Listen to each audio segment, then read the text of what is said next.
Hey everybody, it's John Barrowman here, and you are listening to Tomorrow's Legends with Martin the Flash, Harley Quinn, and X-Force 11. Now you all may know me as playing Malcolm Merlin, and here's a little something for you. Every warrior must learn the simple truth that pain is inevitable, suffering is optional. In 2016, a new TV show hit the digital airwaves and needed a podcast dedicated to chronicling its adventures. An elite team has been assembled for this task. Unfortunately, the world's listeners have not heard of this Wonder Twin duo. And although they may not be known now, in the future they will be referred to as Tomorrow's Legends. We can't disrupt the timeline, but I must do everything I can to aid the Legends, except stealing is morally wrong. And I never tried rhubarb. Steal the pie. Don't steal it. Don't. Pie.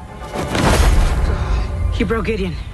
And now, here are your hosts, the Scarlet Speedster himself, the Flash, the Maid of Mischief Harley Quinn, and the Blue Beacon of Hope, X-Force 11. Happy 100th episode of Legends, taking place during Season 7 on Episode 3 and titled Waverider Error 100, Oest of the G's, Gideon Not Found. And also directed by Katie Lotz. I am the Flash, the very excited Flash.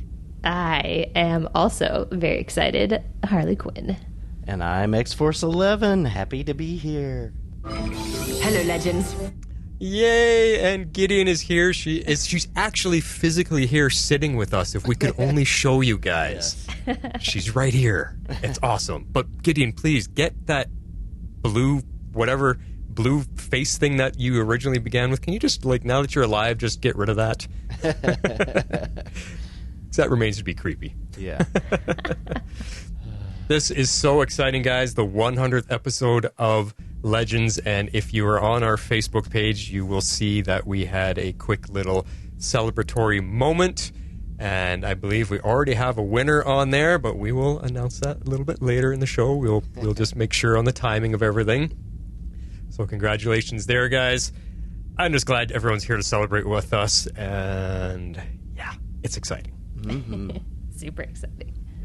100 episodes. Jess, this is from the very beginning, from where we first began. We've done 100 episodes of Legends. Which is insane. I don't think I ever thought about the fact that we would have 100 episodes of this show. No, let alone 7 seasons. And it makes me, I was thinking too, X-Force, do you know what number of episode you came in on to join us? I will research and let you know, because I probably have the notes in my documents here. Kind of curious. But, well, I mean, as far as host, it was the start of season 6. Yeah. But I've been leaving feedback. You've been with us since the beginning, yes. Yes. Yes. But that's what I meant, is as a host. When did you actually come on board? So season 6, 15 episodes ago. Yeah. So. Yeah, I mean, we pulled him in. Didn't we pull you in at least twice as a guest host? I guested with us. Yeah, I guested twice. Yeah. So. Yeah. That's cool. Awesome stuff. Well, it's fun all around. Now, before we get into our show, we do have a little bit of letters lost in the timeline. Because Abby got lost out there somewhere. Dreamweaver was too busy weaving dreams, or I don't know what she was doing, but she got behind last week. So here's a voicemail from her about last week's episode. Hello, Legendaires. Good to hear Harley back too. You've been missed. Thanks. We need someone to keep the boys in line. That's right. Well, I think this episode is keeping this season of Legends right on track. While not necessarily as strong as the premiere, it was still very enjoyable, and I love seeing Nate getting an episode of shine. And not a steal. I'm giving this one 8 Nates on a train out of 10. Sarah's still captain and friend to Nate in the beginning, trying to encourage him that he didn't completely screw up history, and she is still doing her snazzy send-offs, even if it's not around the Waverider console. I absolutely love the new intro. Super cool and fitting. The train set this whole episode was really cool as well. I like that they gave Nate a conundrum he had to work through, with whether or not to act like the actual Hoover to keep the timeline more or less intact, or make some tweaks to his personality. Didn't matter too much because the kidnapping never actually happened, and there's what you've been affectionately calling a Hoovinator, but still I think a really great mini-arc for a historian to have. And the montage of them asking all the different patrons on the train and in the different economic classes was nice. Very Murder on the Orient Express, except more Legendsy. Kind of interesting that they brought the first Red Scare into this with the Russian train worker. Kind of sad that Sarah and Ava didn't stay on the train for the whole deal, but a romp, or multiple romps, in a mansion in a Hell Pocket dimension as a honeymoon is a good excuse.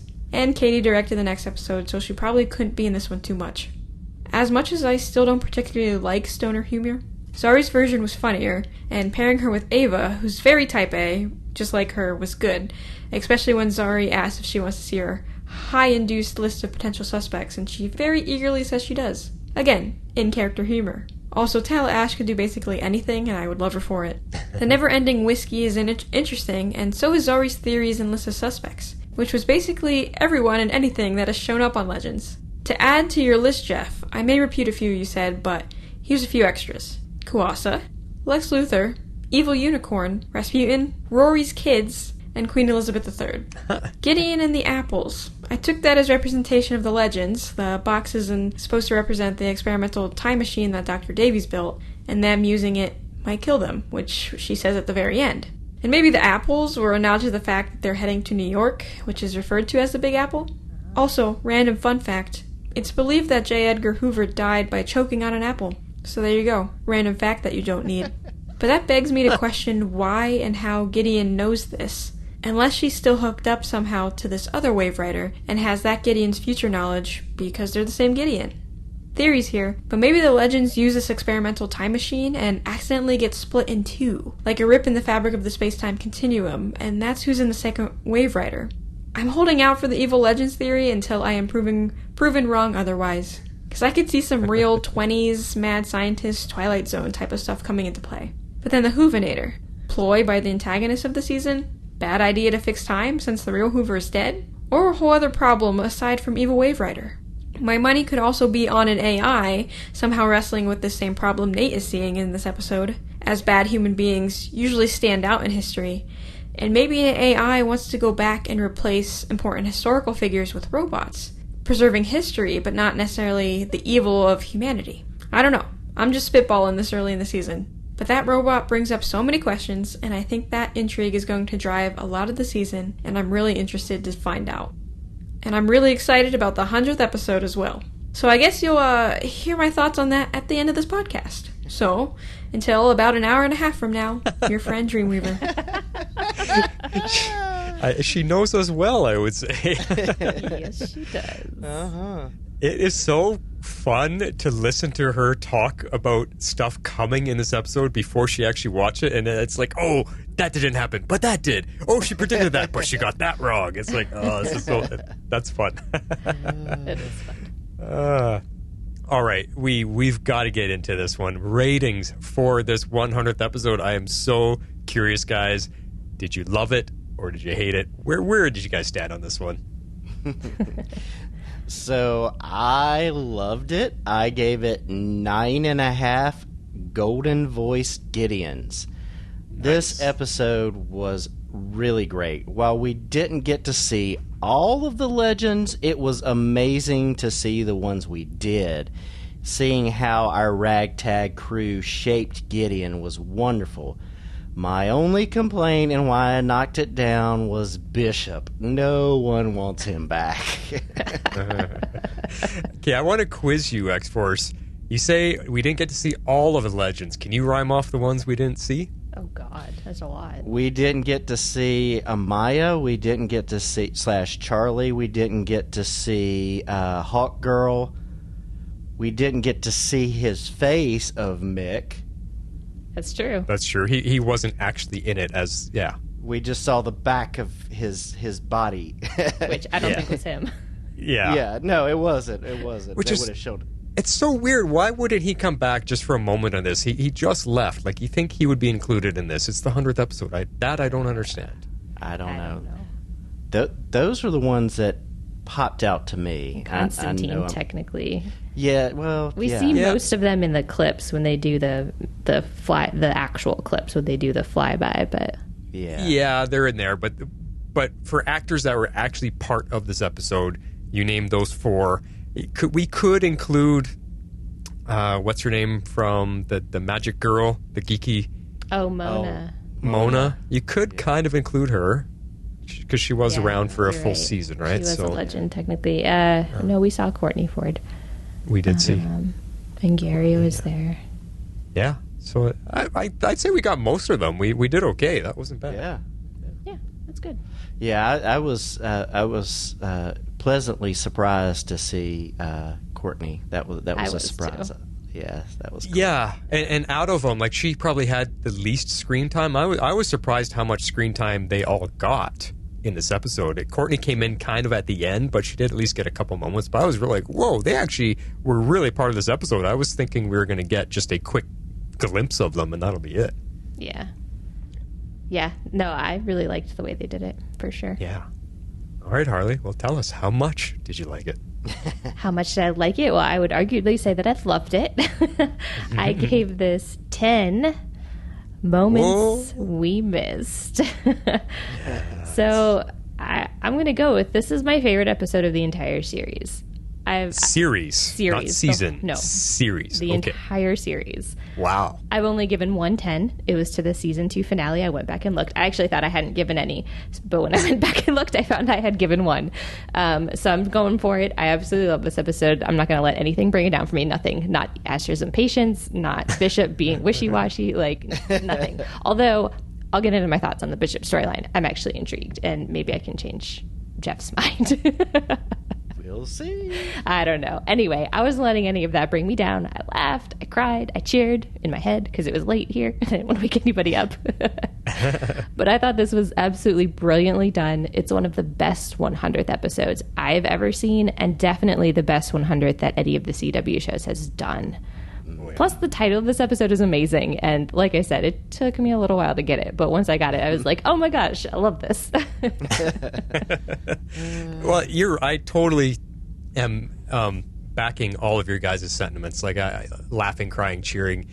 Aster didn't bother me. She was actually really funny and enjoyable this episode. She wasn't the whiny part of herself. She was just the complainy part, and it was funny. Like, the way they did her, she was funny. So we'll talk more about that as we get there. But you're right.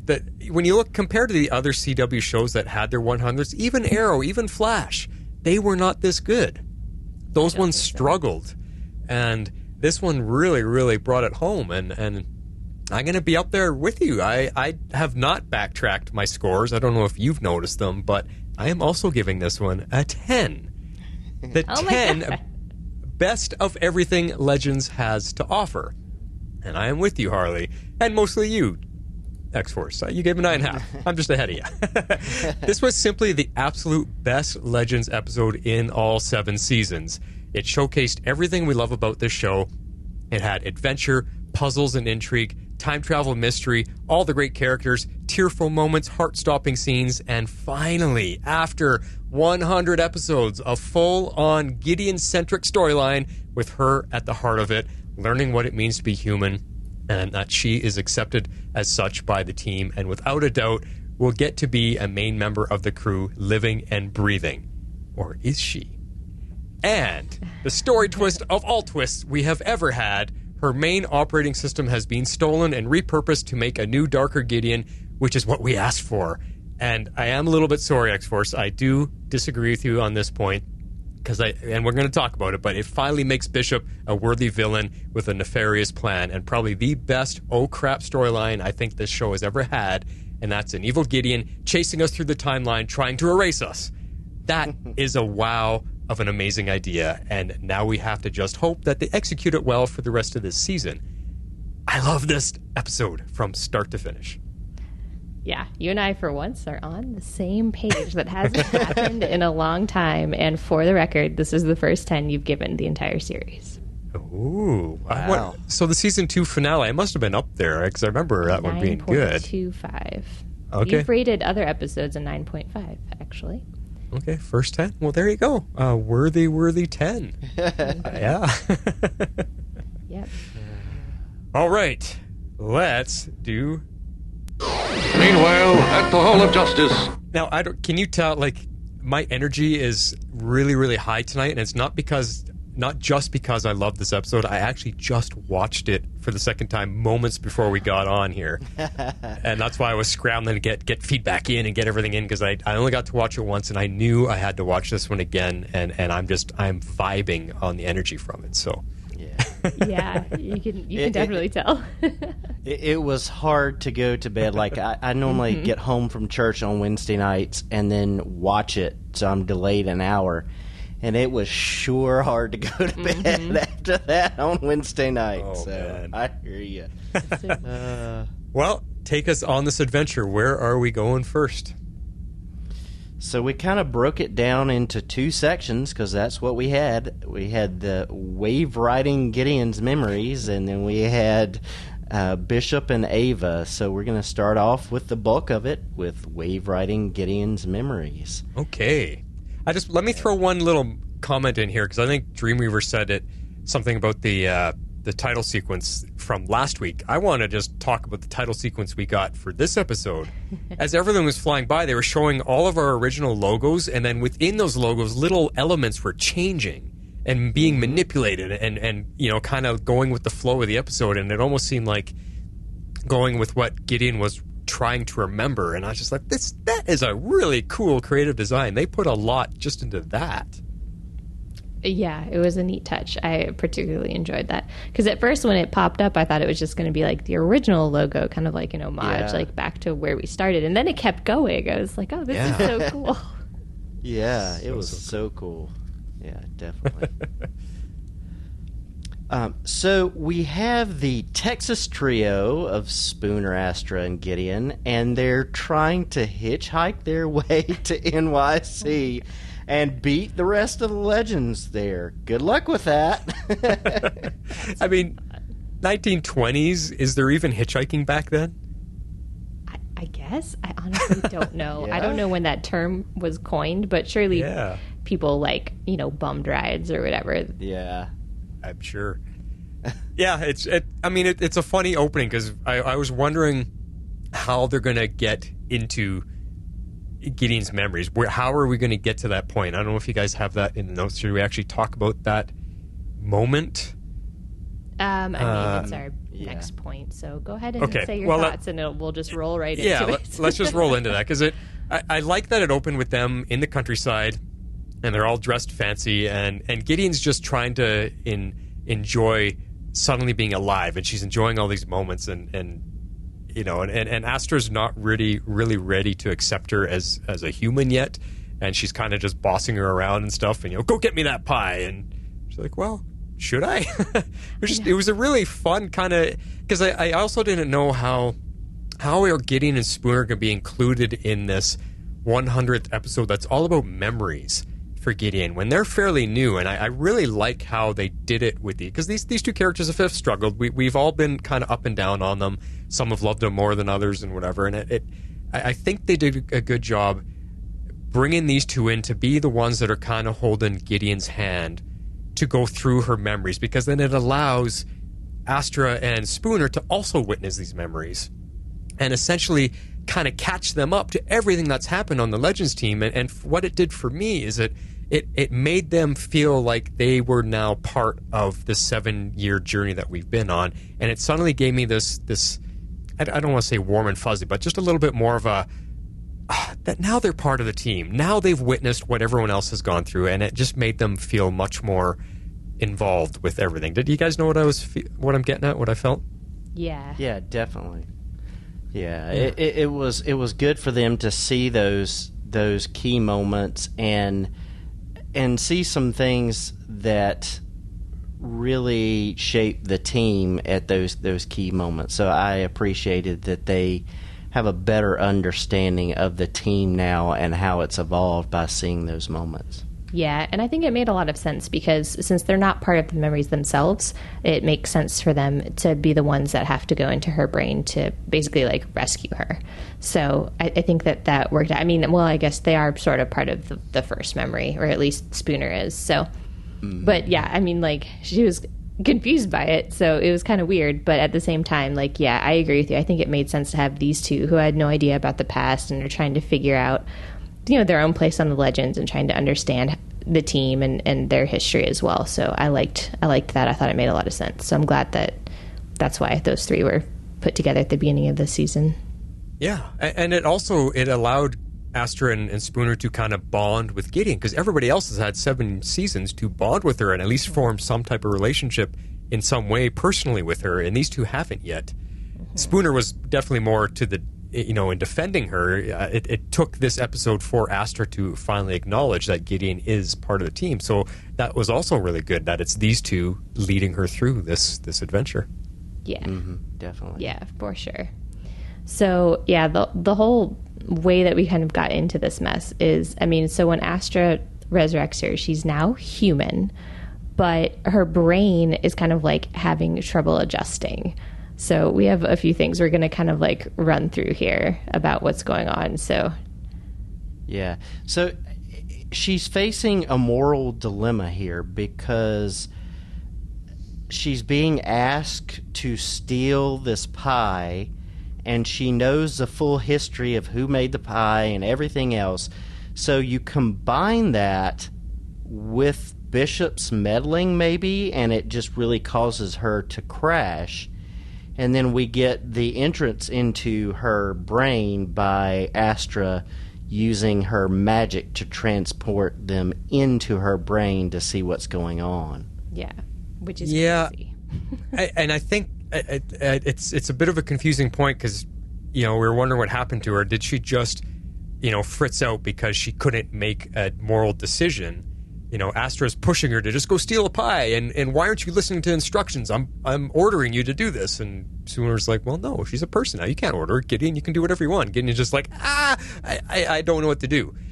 But later in the episode, she actually says it herself that it was that moment when she couldn't decide to take the pie or not take the pie that the virus got in and attacked her. She actually confirms that. So the virus is when it came in. Now that virus, though, maybe we'll talk about this later. Is that a something Bishop put in there, or is it just it's her original operating system that doesn't like the new programming that we saw that Rip put in there to change her? I have a feeling it's her original operating system that is now fighting her new, processes that are happening. Yeah. Definitely questions we'll get to. So. Yeah, no, we're going to get to all of this. I'm not convinced Bishop is meddling, but we'll get to that in the Bishop section. And we've got more on what you just touched on, so we'll... Sorry, I'm jumping all over the place. It's okay. We'll hold our nose then. But, okay, so here's kind of my take on it and some questions that I came up with. So, and I don't know, maybe we've kind of already gone over this, but I thought it was really interesting that, in her own mind's eye, she's more computer than human. Because we kind of, when we go into her head, even the way the temporal zone looks, that, what should be a temporal zone, it's very to me it looks like bits and bytes kind of thing, and everything in there. It's the Waverider, is her mind, mindscape, and how she sees everything, and even down to Jack's trying to fix her, and I kind of loved all those little touches. But that just led to a lot more questions. Is she a hybrid? Is she a supercomputer in a human body? Or is this just kind of the fun representation the writers chose to show us? I'm not really sure where I'm landing on all of this. I just have a lot of questions about it. Yeah.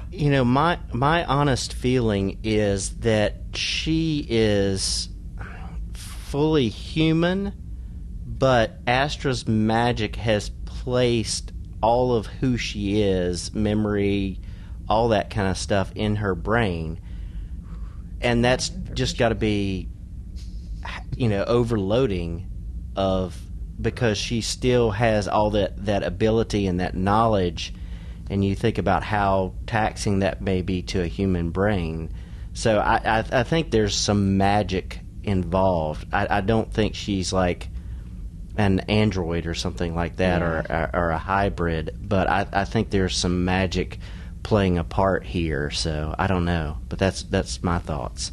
And this is, I'm glad you brought this up, Harley, because this is where I have questions.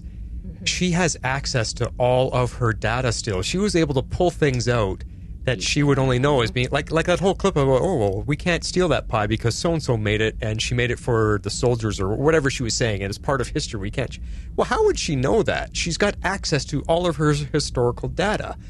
And then, like you said, when we saw the whatever that timeline was or whatever that was that we were looking at, it looked like the Matrix. Yes. There we go. And so everything is digital still. That we're inside her brain, looking at her memories. Everything is digital still. So that's where I'm like, is she fully organic, or is she, like you said, a hybrid? So maybe I'm thinking kind of like Data from Star Trek Next Generation. She's in more of a human body than he is, but her brain is still this kind of Matrix-like positronic brain complex. I don't know. I don't know what Astra's magic is able to do, because I'm trying to think of... She was trying to rebuild the Waverider. She had all the parts of the ship flying around and putting themselves back together. So she is able to manipulate metal and machinery and wires and cables and all that. So maybe it is a combination. Maybe there is part of Gideon from the ship's parts in there that is mechanical still, and that's why she has access to all her data. I would love for them to dive into that a little bit more, because it is super intriguing. Yeah, and something I thought about, the book, it's a Stephen King book, but it's Dreamcatcher.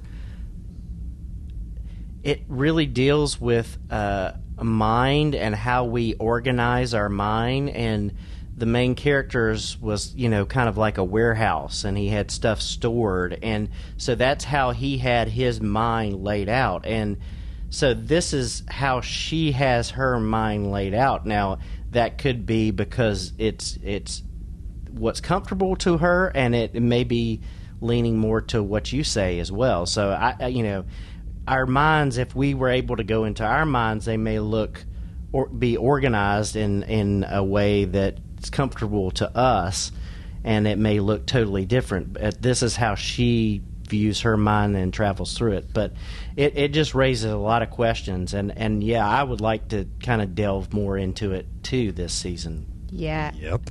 I definitely hope we get some more answers. I think I'm leaning a little bit more towards she has all of her data are now her quote memories, and it's been shoved into a human brain, which is why we're getting her blacking out, because of just the volume of information is overloading a human brain. I think that's where I'm leaning. It brings up so many questions. I hope they give us some more answers. Well, and it makes sense, though, Harley, what you're saying, because a human brain we're an organic computer. That's what the whole Matrix is about. The computers understood that our brains are the best batteries in the world, and they're never ending. So it makes sense. So if you dump that much information onto a brain all at once, that's what our brains do. That's why people have, that's why they pass out. That's why they black out. That's why they have epileptic seizures. They have all these different things that are happening, is because the brain is firing all these electrical signals, and it can't handle it. And different things happen to different people based on various, whatever's going on with them. This is the most fascinating thing we've had happen on this show in many seasons. Yeah. So hopefully they answer it some more. Anyways, all right. So I put in here a point just about Astra in general. So I'm not sure how you guys felt about her exactly. So if you want to elaborate here, feel free. But she was so impatient this episode. And I think that impatience, especially in the beginning, is what was really getting on my nerves. But she kind of calmed it down and walked it back a little bit throughout the rest of the episode. So it wasn't as bad. But I think for me, the best scene was just her reaction to the Bebo that she conjured. Because she's just like, yes. It's I need that as a GIF, whatever. I need it. Yeah. That was so my reaction. You're right. That was her best moment in the whole episode, because she rolls her eyes and just, ugh. Yes, it's a waste of time. It's the stupidest thing ever. Get it out of here. Don't ever bring it back. That was the whole reaction. I loved it. But yes, she was her impatient self. But like I was trying to say in my opening monologue, she wasn't the whiny crybaby, I'm still 5 years old, stuck in hell trap. She was just complaining. And I just found it was actually funny this time, some of the scenes that she was complaining about and the things that it just seemed to flow a lot better with everything else that was going around. So I wasn't really annoyed with her. I was just like, Astra's being Astra, but it's actually somewhat entertaining, this episode. Yeah, and I think honestly we haven't dealt with a whole lot, and maybe we can get some dealing with it. Is she is newly really out of hell and dealing with living in the real world, and she doesn't have any experience of being an adult in the real world and dealing with all these things that you might deal with. Yeah. Like her growing up was in hell. So can you imagine? And she's and then here she is, basically she's trying to learn magic, and she's trying to get a hold of that, and she's basically now responsible for creating Gideon, and Spooner's mom said, you're a mom now. It's like she's dealing with all this, and so like I liked her better this episode because she seems to be getting a handle on it and a grip on things, but she still is looking for the easy way out in some of those things. And so, I think that's once she had a task, she's able to go off. But kind of before that, she was kind of without a rudder and like, let's get this problem solved. Well, and if you paid attention to her through a lot of the memories and stuff, as the episode went on, she was starting to smile more and more and getting into it and being happy and loving the place that she's in. So I think, like you're kind of saying, X-Force, while we're watching Gideon have to understand what it's like to be human, in a way, Astra is kind of learning what it's like to be an adult human in the real world, too. So her and Gideon can kind of go on this journey together. Right. But, yeah, I think she was learning throughout this episode, and by the last quarter of it, she was laughing, she was smiling, she was even dancing in the background in one scene. She was enjoying watching the team's memories, and I think she's realizing she's in a good place with these guys. Yeah, definitely. Now, I just want to point out, she is friggin' tall, that woman. Yes. Holy! There's a couple scenes where she's like a full head and shoulders taller than Spooner, and Gideon's looking up to her every time. Like that, she is tall. And I think she was wearing heels in some of the scenes too. But she's always wearing heels too, which is hilarious because she's already so tall. We should. You got it. Yeah, I'm gonna look it up what her height is, while you guys go on with the next note because I'm curious. So I really enjoyed the plot device in this episode to make it more than a clip show. Gideon being hacked and our trio kind of reliving these memories that made Gideon more than an AI. I mean, it just worked because they travel all over the time stream. We get to jump in and see the scenes that we've never seen before.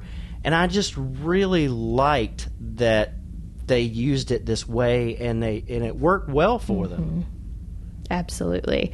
I thought it was completely brilliant, and that is honestly what made this episode so great. Like, it just would have been easy to kind of use the old footage and just do a clip show, like just have the old clips there. But instead, they brought in guest stars. They showed us scenes that we've never seen before. I mean, that's a callback to my rating, of the 10 moments we missed moments or moments we never saw. However, I just phrased that. I guess I could scroll up in the notes. But anyway, I just love that it was a great way to show us how Gideon has changed and kind of like what she's learned through her memories, and that she has evolved a bit more beyond just her programming. So I loved it. Yeah, no, I'm totally in agreement with you guys on all of that. It just really, along with what you guys said, it also brought back a lot of memories for us as what we've gone through with these characters on this show.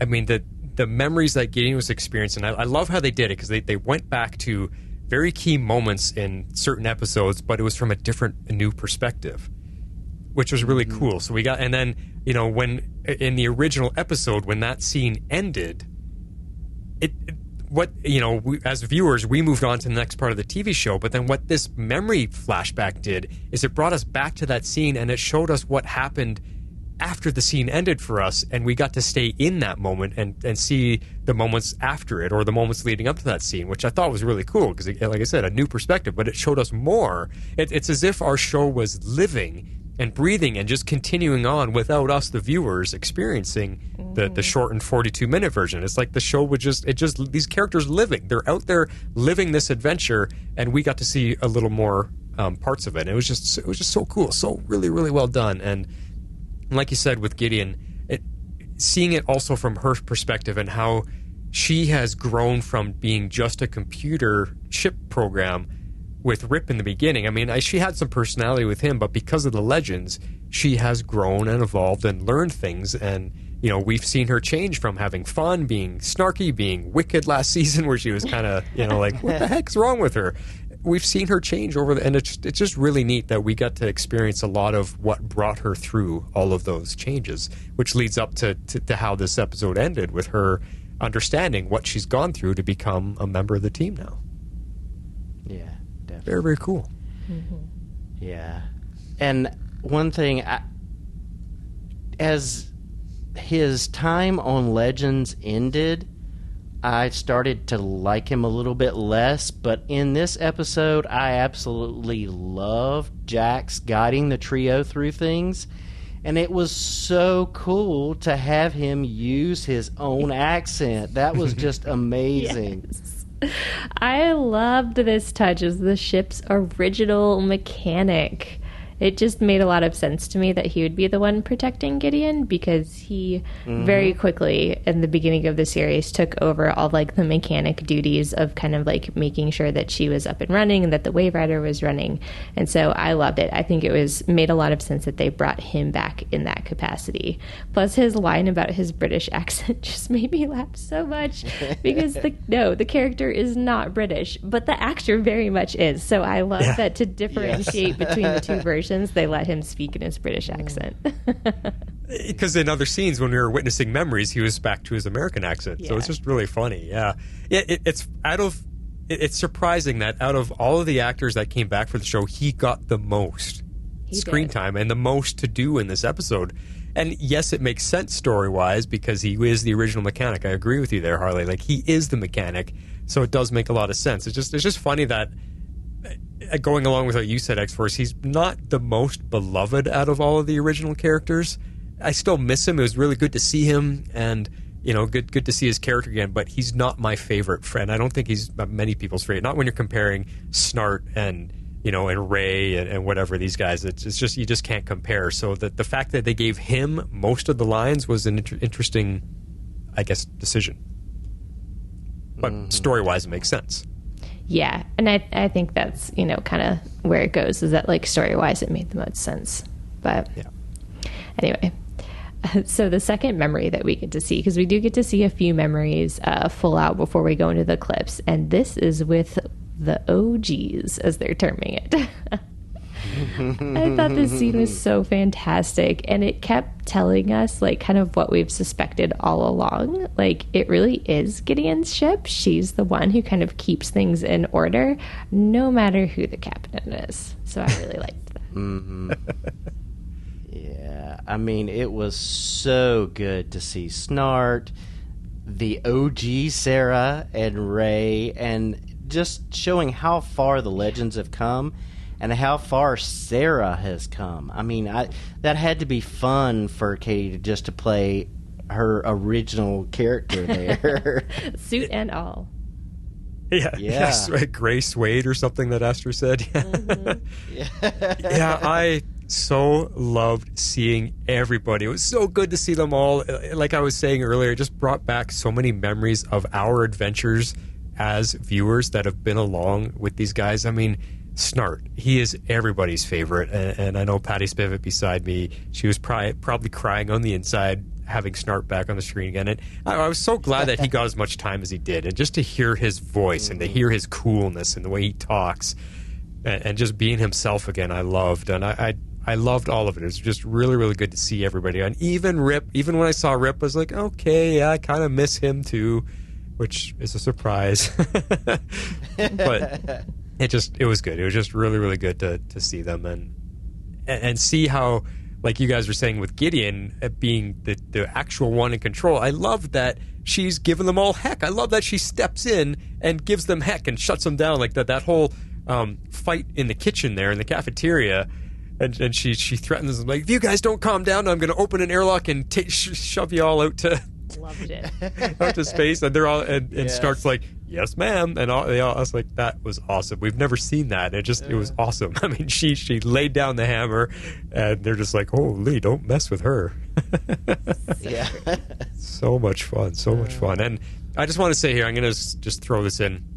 Amy Pemberton was absolutely stellar this episode, start to finish, from her fritzing out and not understanding what's happening to her forgetting her memories and being confused, and we saw that on her face, to her being happy to start getting memories back, to her, like I just said, taking command of the ship and giving the team heck. Just everything. She expressed so many different variations of emotion, and she is one of the best actresses on this show that we've ever had. It's I can't believe it's taken this long to get her in here, but oh man, was she amazing.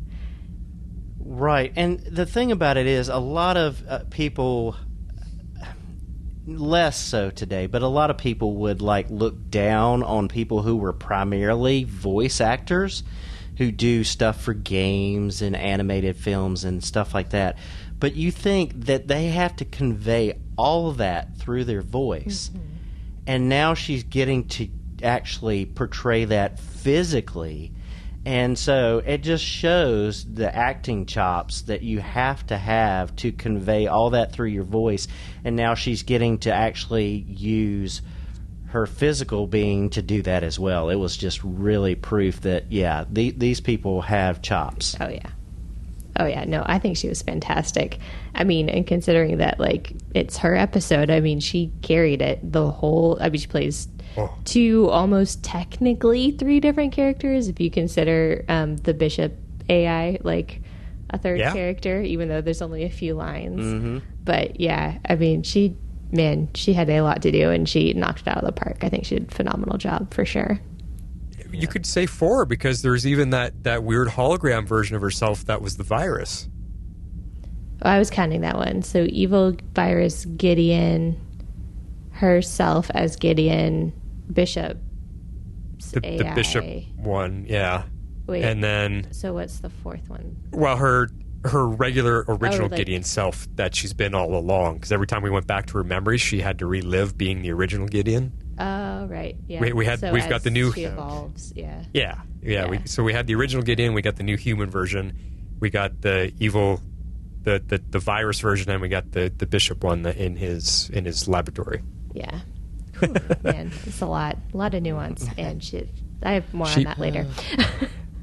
Yeah. On the hologram part.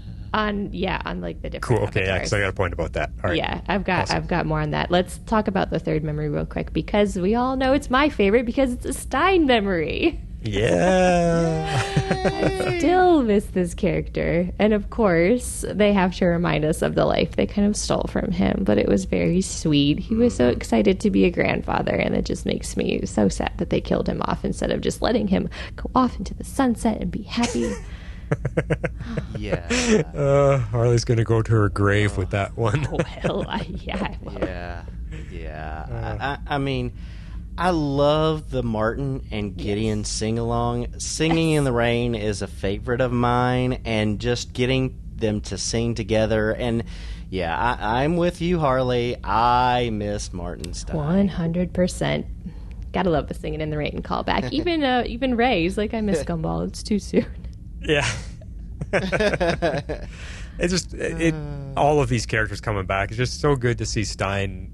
I was hoping we could see him do a little bit more of his science stuff, because he was the guy originally on The Flash that was trying to figure out the timelines and time travel and all that. I that's the stuff I loved about him. So I was hoping we got him, interacting a little bit with the science stuff and maybe help them figure things out. But whatever. We're short on time, so it was just really fun to see him. I'm glad they brought him back, because there's been interviews out there with him that he misses this show and misses these characters and wants to go back, but unless they do some type of time travel thing and go and save him before he dies, that there's no it'd be so cool to have him back. But yeah.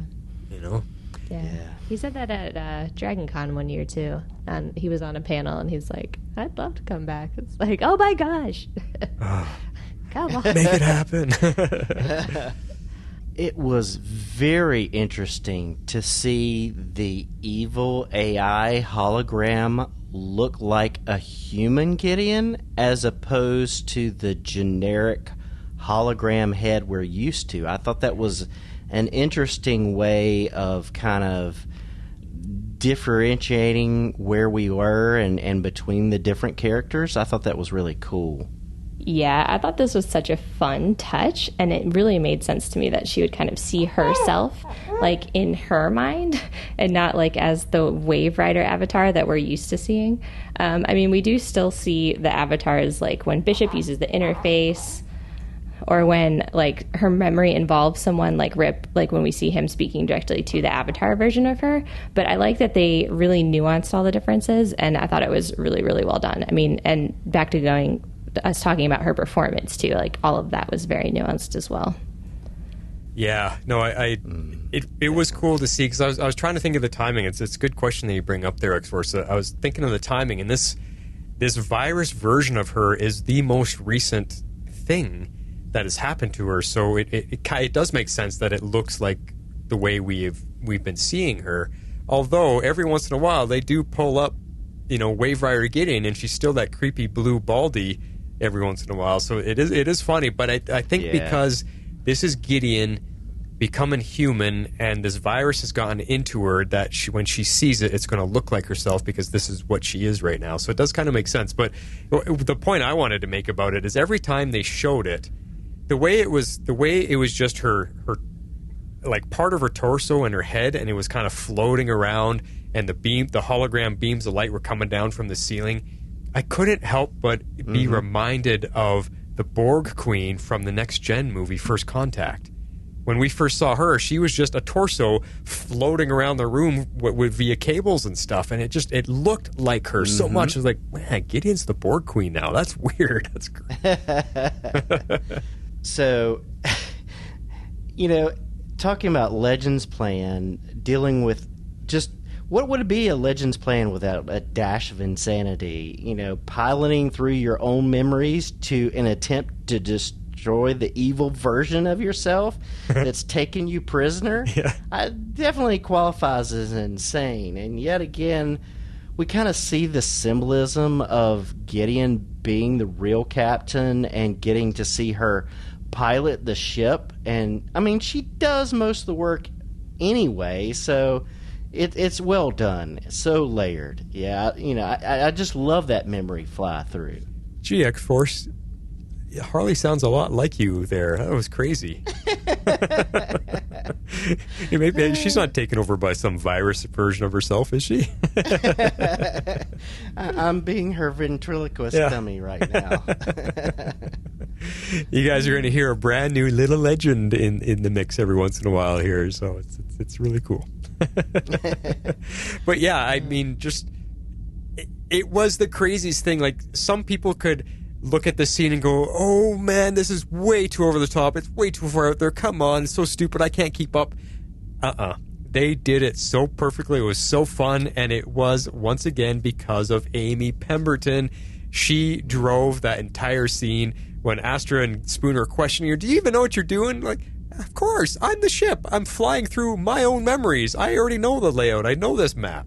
It was perfect, and I just loved Amy, her excitement. She's jumping into the captain's chair to fly herself. It's just fun. This is just pure Legends fun and creativity and everything, like I said in my opening monologue, everything that was good about our Legends for all these years that we've loved just compiled into this one episode. And this was just one little moment that was just like, yep, this is pure Legends right here.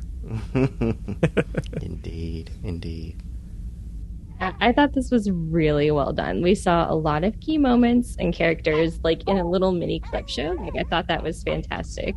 And it was just a great use of the old clips to show us that Gideon now remembers all the key moments from like the OGs until she becomes human. Indeed.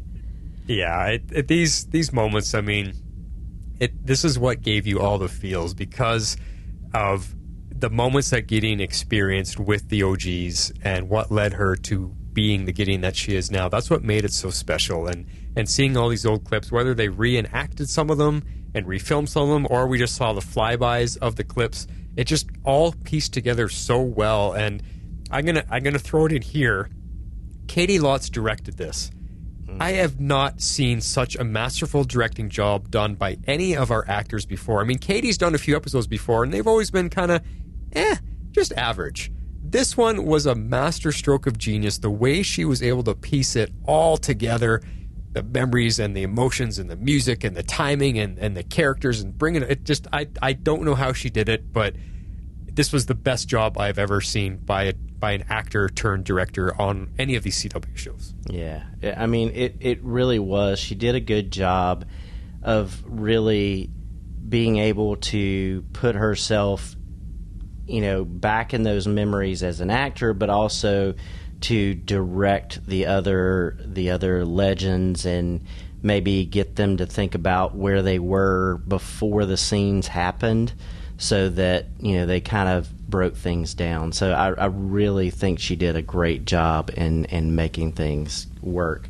Yeah, well, you got to think too, like the director's job isn't just making the episode. She's in the editing room with the editor, cutting it up and directing them how to put the pieces together too. Yeah. So she was amazing this episode. Everybody get online and give her some social media props. Seriously. Yeah.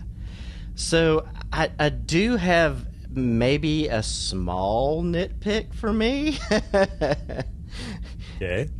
So in such a huge ship that has quarters for most of our legends, it was only designed for one crew member and one AI. I mean, we've seen other Waveriders, but it's designed for two people, basically one person and one AI, and they've only got one bathroom. I mean, so Rip had to get all those chairs put in because, I mean, there would only been one. I just okay.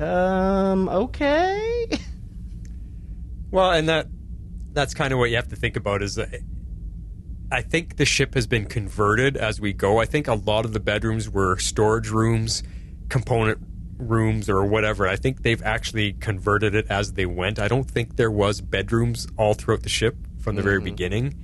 When Rip brought them on board, because we've seen mixed room, we've seen that, and they all look like storage rooms and closets and different things. They don't look like actual lodging. So I'd love to see Rip's room. What does the captain's room look like? I don't know if we've ever even really seen that. Well, so, I would imagine that's the room that Sarah and Ava are in now because of the size of the bed possibly. And the size of the room. So yeah. But and I mean the one bathroom, sure. Where I want to throw in where it's different is that he's got in that scene where he's defending the ship, because we're supposed to be back in time in Gideon's memory looking at this, and he's like, hey, it's just me and Gideon. I only need, there's only one bedroom, one bathroom. That's all I need. And yet there's 8 chairs sitting around him. Well, if the ship was only built for one person, why do you have 8 guest seats?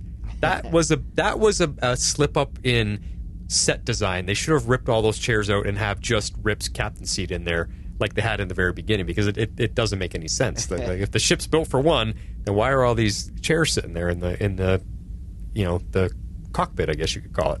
Yeah. I did, one thing I want to note is I did like the fact that we got to see the original console for Gideon's console, and not the one that we're used to seeing that we've seen the last couple of episodes. We got to see that kind of old one. I was like, yeah, that's right. It looks different now. So yeah, that was a nice touch. Yeah. I mean, the ship has definitely gone through a few different overhauls. I don't know. I can look past it. I'm with Martin. But I thought it was really sneaky of the evil AI to use Rip to lure Gideon away and capture her. I mean, I thought that was very cool. Oh man, the score 1 for the AI. She totally knew Rip was her weakness and played it to her advantage. So, and Gideon, instead of questioning the obvious, she was just so thrilled to talk to him again, because I mean, I think you can make the argument that she was in love with him. and the AI knows that and played it to her advantage. Yep, I agree, but I have to tell you that while they're having that little argument, whatever was going on in that scene on the bridge, instead of cockpit, I'll call it a bridge, as soon as Rip grabbed her arm to pull her aside, I was like, that's the virus. I knew it right away. And then and the next scene, what does he do? He pulls her in up into the center of that platform, which we know is the force field prison. The force field prison. It just immediately, I was like, she's going to get caught here. So, yeah. I mean, yes, I agree. Completely smart on the virus's part to fool her because she's so excited to get to see Rip again because he's dead. So it was happy for her, and she's going to fall into that. She played right into it. But as a viewer, I just immediately like, no, don't. Yeah, the thinking of this AI was very strategic because once she's got Gideon trapped, she realizes, that Gideon is dealing with emotions, and she immediately goes in to really hammer that home to overload her. And you get to see Gideon trying to deal with Zari's death, Zari's grief over Bayrod's death, Martin's death, Snart's death. The whole flashback sequence was so powerful. I mean, there were so many images there, but it was just a really powerful way for Gideon to start to process her humanity and all she has become. Yeah, I mean, all of these scenes were really hard to watch. I mean, we were definitely reliving the deaths of some beloved characters, and apparently Bayrod does work in the engine room. Did you notice we got that little line drop? Who knew? Yeah. I, almost completely forgot about this scene where B was murdered. Totally just, slipped my mind. I was like, are they talking about the future? Does he get murdered in the future? And then they showed the clip, and I was like, oh, yeah. But yeah, that whole montage they did, I'm with you. I was trying to think about writing down the moments, but it just went by too fast. And it was some of the darkest moments that we've had on the series.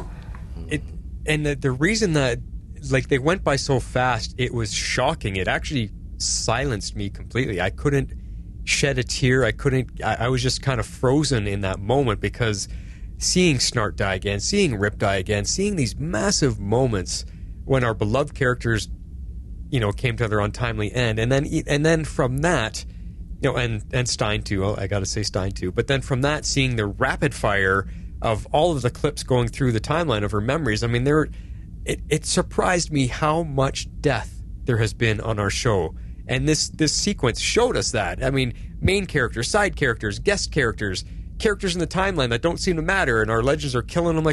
There's been so much dying on our show, and this just really slapped us in the face with it, and it shocked me. I was like, holy crap, I don't remember our show being that full of death, and yet it has been, and some of them have been really dark, and it really, really just was a massive gut punch to have to witness that in one fell swoop of a few seconds.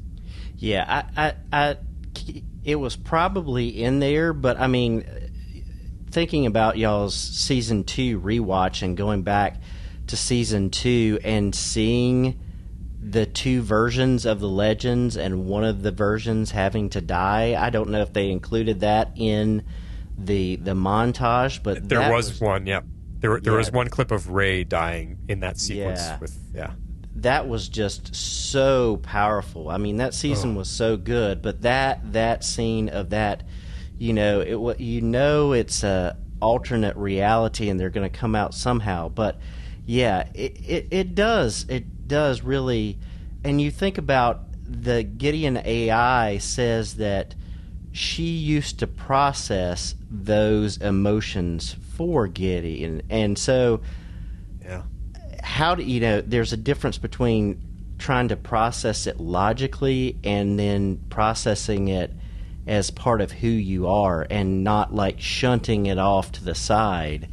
And really going through it. And so I just really appreciate that, grief makes us who we are and helps define our humanity. And they really did a good job with having Gideon start to deal with that. it was really, really smart how they weaved it in and made it like a separation for, this is how Gideon is going to differentiate herself from being just an AI. Her former AI version of herself would process it as zeros and ones, and the way a computer would look at life, the way the Matrix computers looked at life.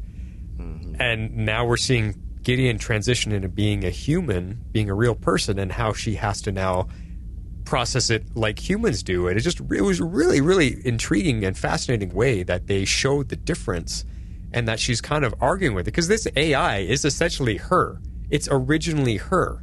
So she's basically arguing with herself, with the original version of herself compared to the evolved version of herself, and she's having this argument, and they have to essentially kind of teach each other, different things, which I don't know if we get to that in the end, but I think it's neat how she has to accept it when she decides, I'm not going to shut you down, I'm not going to shoot you, you're part of me, and that you have to learn to live with it. So they both have to find a way to work together. I mean, essentially, it's herself. Yeah. If any of what I just said made sense.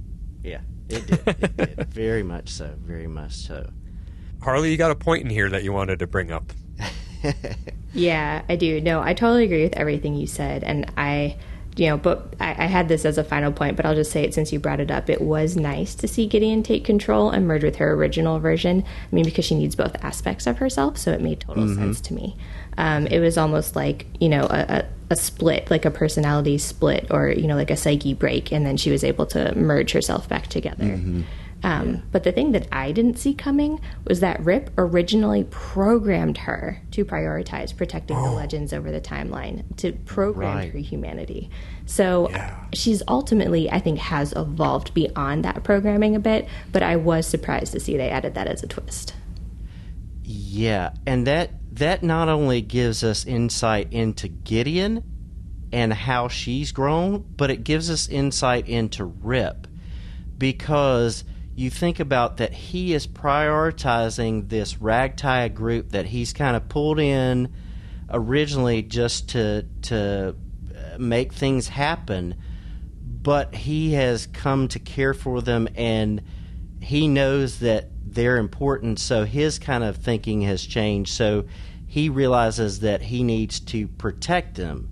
And when we see all through the seasons where he's got these back doors programmed in that he can kind of take over, but yet to think about it this way, that he is protecting them over the timeline, it just gives insight to his character as well as Gideon's, and I really like that, and I did not see that coming.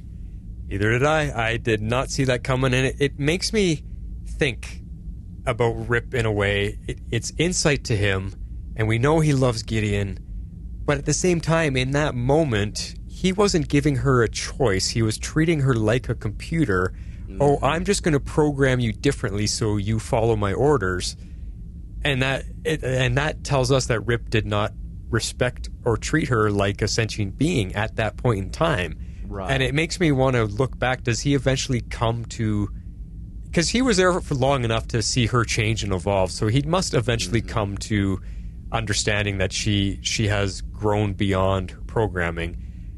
And I guess you could say, really, she owes it to him, because if he didn't program her to protect the Legends, she wouldn't have evolved into the Gideon she is now. She would still be that blue creepy Borg version of herself, where human life doesn't matter and none of this stuff matters. So, well, I guess human life matters because she's protecting the timeline, but these people on her ship don't matter, because originally she only cared about her and Rip and, her original programming of saving the timeline. So it really does come down to, it was thanks to Rip that the Legends team was protected and Gideon evolved to the person she is today.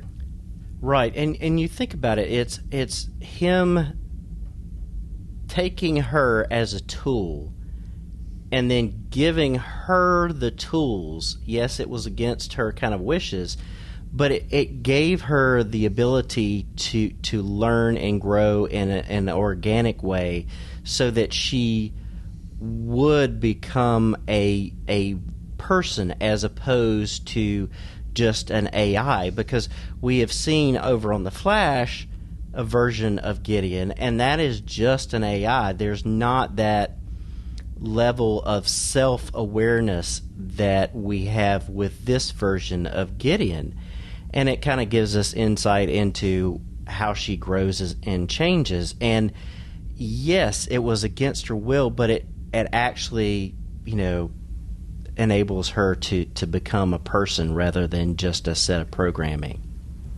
Yeah, well, it's also kind of like, the Thanos dilemma, but with AIs, like what's the quickest way to eliminate world hunger, kill off half the population? And so, like, you see it time and time again when they test AI programs. The first thing that they do to save humanity is rid the world of humanity.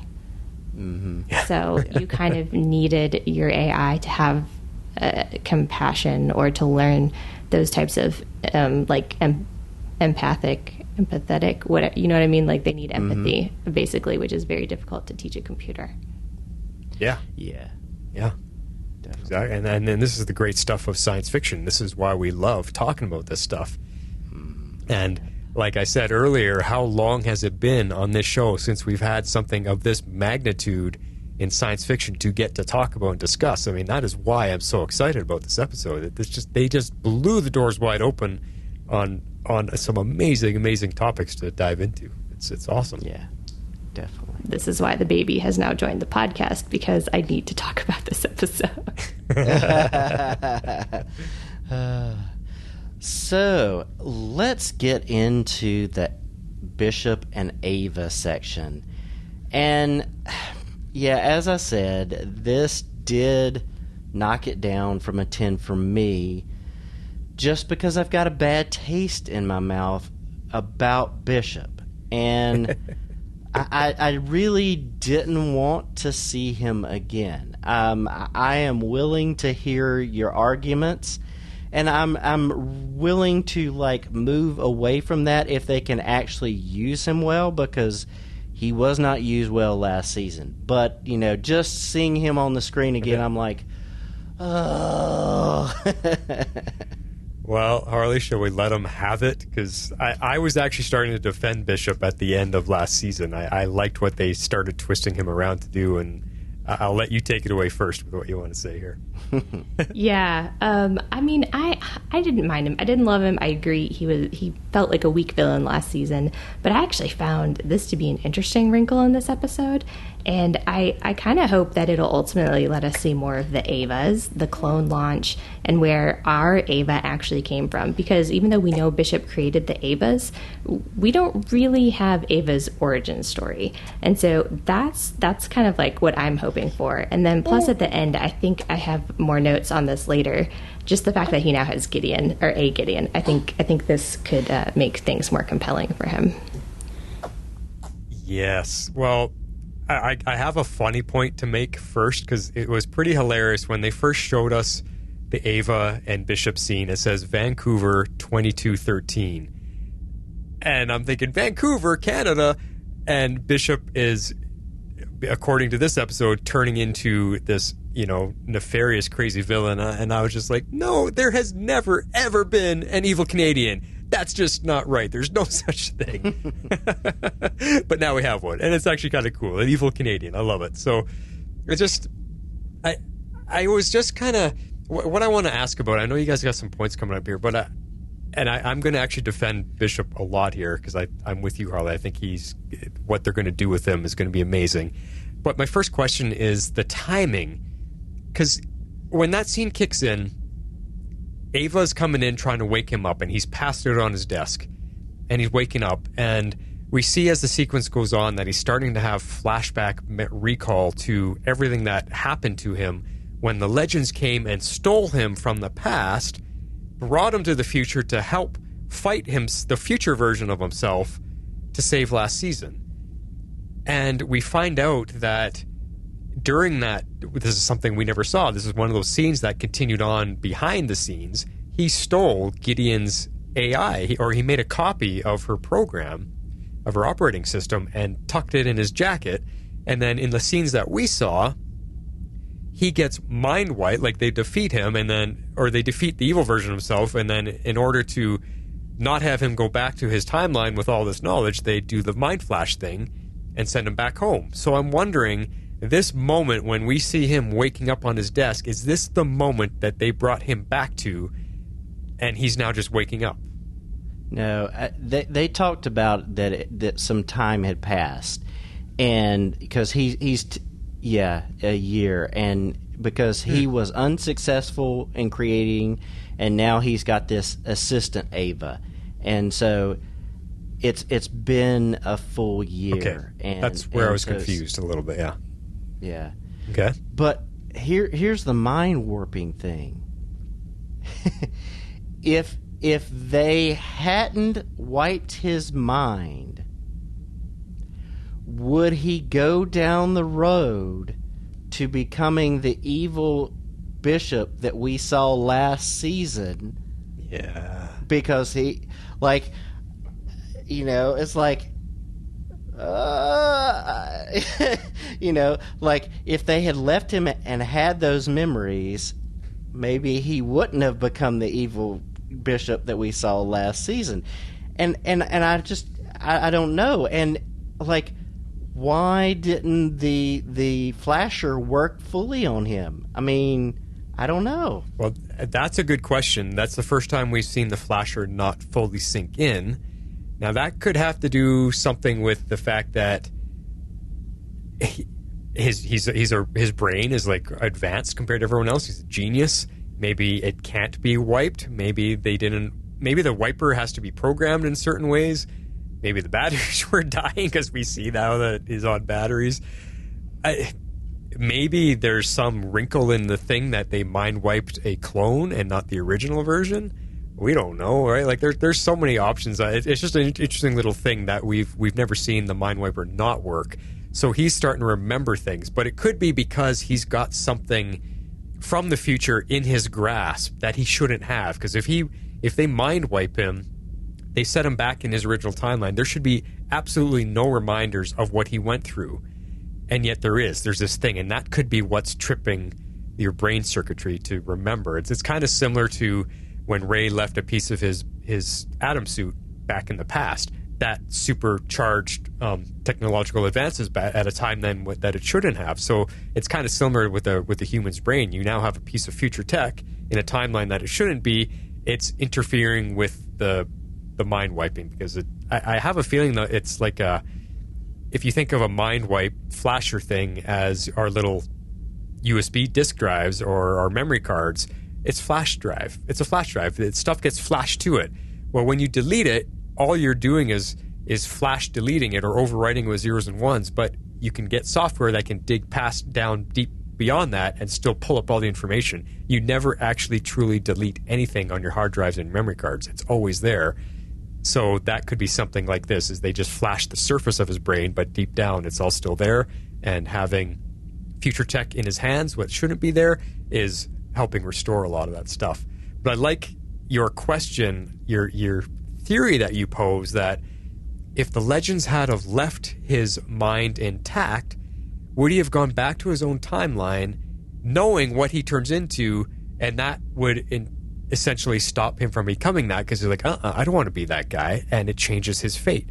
But because they mind wipe him and he wakes up and he starts remembering everything, that makes him angry. How dare you do that to me? Now I'm on the path to being the bad guy. And I think that's awesome. That's an awesome, intriguing kind of circle of like, holy, what came first, the chicken or the egg? It's just really, really cool. Yeah. I don't know. What do you think, Harley? I think we're really all over the place in our notes. So I'm going to jump to my thoughts on the Mind Flasher here. Just because, I agree with a lot of what you said, Flash. So I'm sorry if I repeat. I'm literally going to read what I wrote, because that's about where I'm at right now. Reiterate it in your own words. Yeah, go ahead. Yeah, so I have a feeling that this was showing us kind of like how the Mind Flasher works. Like, it wipes your conscious memories, right? But like your subconscious can still manifest the flashes. So like you're talking about with like the USB and like or the hard drive, like, you don't ever completely wipe it, right?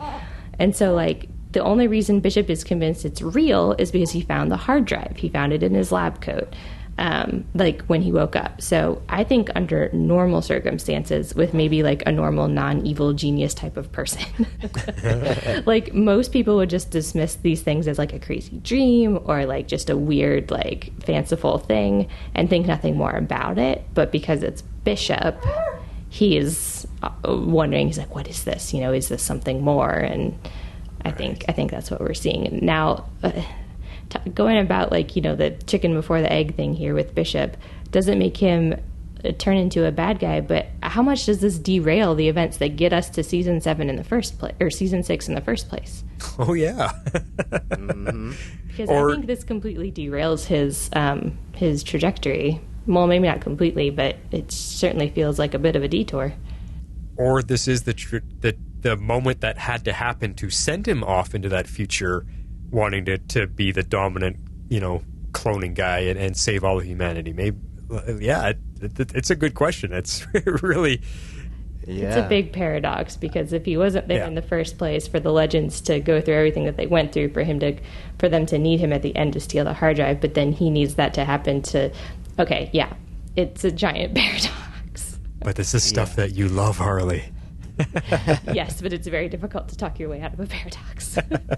Yeah. But it's funny with time travel stuff like that. The way you just said it, he had to be there originally in the first place in order for them to come back to it to start it again. So it doesn't matter how many paradoxes or theories you come up with. There always has to be a beginning. There has to be a start, a first timeline to kickstart things. And that timeline, that original timeline, will be permanently messed up for when the moment the first person comes back in time and changes something. Now that original timeline is permanently changed with this first new interaction. So that's the way I'm trying to piece it together in my head, is that you have your original beginning timeline, but once that's interfered with, it will never go back to its original. That original has now been rewritten, and that's what starts the loop, if that makes sense. Yes, it's confusing, as all time travel is. But yeah. Love it. Okay. Cybercast episode 2, Harley, when you coming back? I know, right? Okay, I want to go back to a point I had a while back, and I think we've kind of talked in circles a little bit. But at first, I actually really thought Bishop had created the Gideon virus as through some sort of like timey-wimey stuff. But then by the end, once we learn that he has a copy of Gideon's AI, and then he does the factory reset, I think these are just like two completely like separate Gideons. So he now has a Gideon that's going to help him hunt down the Legends throughout time, and our Gideon is just Gideon, and like her virus was more of like a psychotic break, like I was kind of talking about. I'm glad you brought that up, because I was just so confused with the timeline here, because at the end of the episode, he resets Gideon to work for him, and I'm thinking, did this take place before the events of Gideon passing out at that farm in Texas? And did with all we see with the trio happen while he was restoring his copy of Gideon with a factory reset, or did the reset happen after the event? So I like your theory of that there's, the Gideon that we saw in Gideon's mind, that evil Gideon was just part of her mind and evil corruption, and then he's got this other copy going there. So I like that theory a whole lot. Go ahead and respond, Harley, and then I'll add my 2 cents. I mean, like, I was kind of thinking, that all these events are basically happening simultaneously. It was confusing the way they presented it at first, but since he has a copy of the Gideon AI, I think like we can safely assume that it's happening simultaneously. He's got his own copy, and then we have our Gideon. So he basically does the factory reset. He wipes out her knowledge of the Legends. I'm also assuming he wipes out Rip. And so now she sees Bishop as her captain, and she's going to help him eliminate anachronism. So to me, there's 2 Gideons. Human Gideon with all her memories, basically our Gideon, and then this AI Gideon who's not going to help Bishop. Yeah, exactly. There's 2 Gideons going on here. I didn't get them mixed up and like wondering which one was which. I think Harley just explained it perfectly, that Bishop now has his own version of Gideon because he basically copied her operating system, and when he wiped it, it was basically like turning on Windows for the very first time on your computer. And you get to insert, username is Martin, and blah, blah, blah. Here's my first password. He's setting her up from the very beginning, so that's why she thinks he is her captain. And she's only pre-programmed. Her operating system is pre-programmed with saving the timeline. That's all she knows. So whoever she witnesses first. And because he is such a genius, we saw the computer and the tech and everything that he has, he can reprogram, or he can add things, he can do whatever he wants because he already knows how to do that kind of stuff. So we have that Gideon, and then we have our version of Gideon, the now come to life one, who has now merged herself with the virus version, because the virus version is just her original operating system that essentially didn't like her being split in two and having a live version of herself, because she doesn't, like you said, a psychotic break, however you could describe it for a computer being split in two. But now they've merged themselves, so we've now got Gideon, human version Gideon with all of her AI intact still. Whether she has an android brain or not, we don't, we're not 100% on that, but we're pretty sure that she is now completely organic. So those are our two Gideons. And what I'm going to add to this conversation is where our story has gone this season, we've been questioning who sent the Waverider back to blow up our Waverider. Who now sent back the robot to the Wild West, the Terminator robot, to kill everybody? And last week we were talking about, geez, it must be our team. I was thinking it's Sarah and Ava, because Sarah promised Ava we're going to go back and fix all of our mistakes. Well, what if it's now Bishop and Evil Gideon who are going back trying to wipe out the Legends at various points in time that they know they are at? Because I brought that theory up. Remember, you asked the question, X-Force, what is your theory of what's going to happen? I said, I'm going to go for a far reach. It's an evil Gideon coming back. That was an evil Gideon blowing up the other Waverider, trying to trap the Legends back in time. And I wonder if that's what's happening here. It's a good one. I'm going to stick with my original theory. I still say it's the Legends keeping the timeline intact. Which, yeah, I like that one too. So I'm going to go with a third. Oh. Okay. So I'm going to say that there is, it's both. So you have the Waverider being blown up by somehow a Bishop's Gideon and his, he's able to get a hold of the technology. But you also have our Legends working to fight against that, and so I think there may be a mixture of both groups kind of fighting to make things right. Because I look at that robot of the Waverider, right, and I'm thinking that can probably be a Bishop creation, but I'm still wondering. So I'm thinking maybe there's two forces working to try to fight it. It's our Legends and Bishop and his Gideon. So we'll see. Well, the Waverider makes sense that it's a Bishop thing because he's creating clones, so he's probably really good at robotics and all that kind of stuff. It makes sense.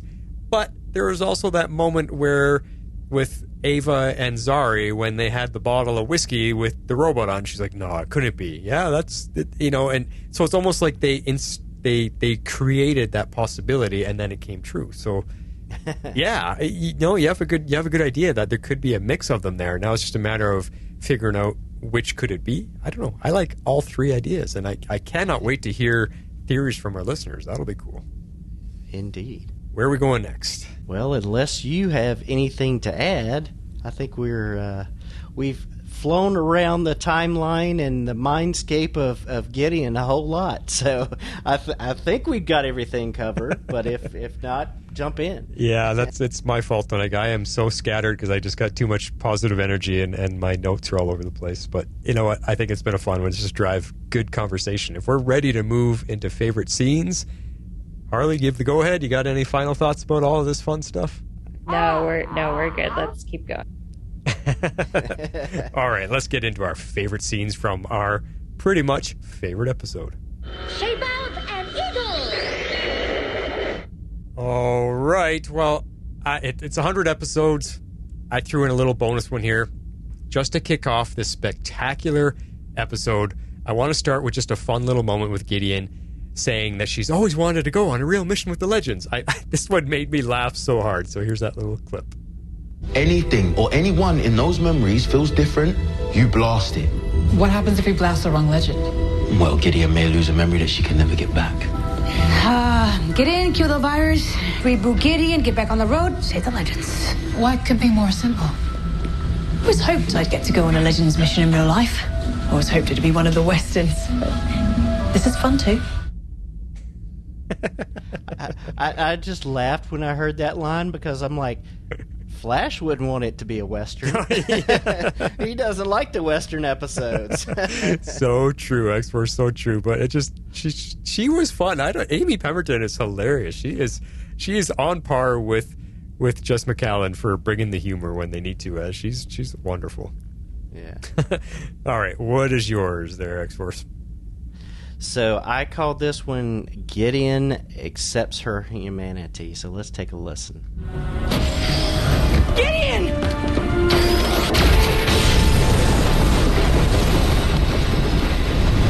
come on, snap out of it! Clear it up, Iris told you, it doesn't matter now! I shouldn't be here. I'm not even real.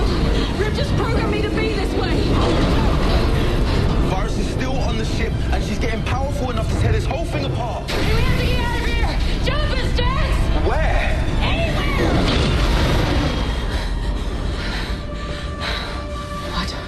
I don't want to be me. I don't want to be human. Gideon, who you are and who you've made yourself is beyond any program. No. I know it's overwhelming, but trust me. It's worth it.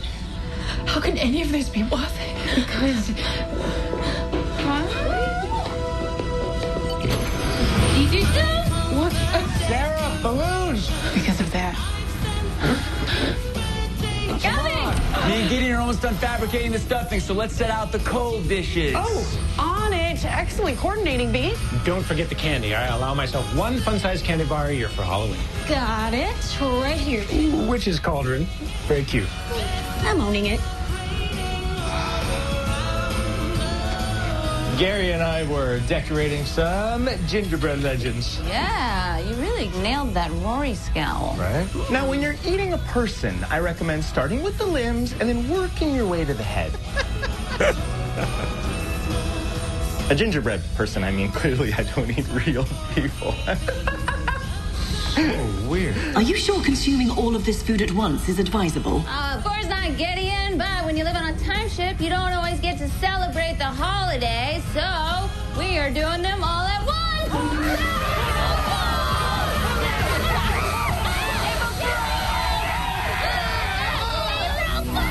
How could I forget this day? 8 birthday cakes seemed excessive, but they were right. I had to include all of that, X-Force. It just flowed so well, and it just brought the entire scene with all of our legends coming back. I had to include it all. Yeah, it was just so good because I love that Spooner kind of helps Gideon process what she's seen, and just being your own person. When we take it's when we take our quote unquote programming and our experiences and combine them.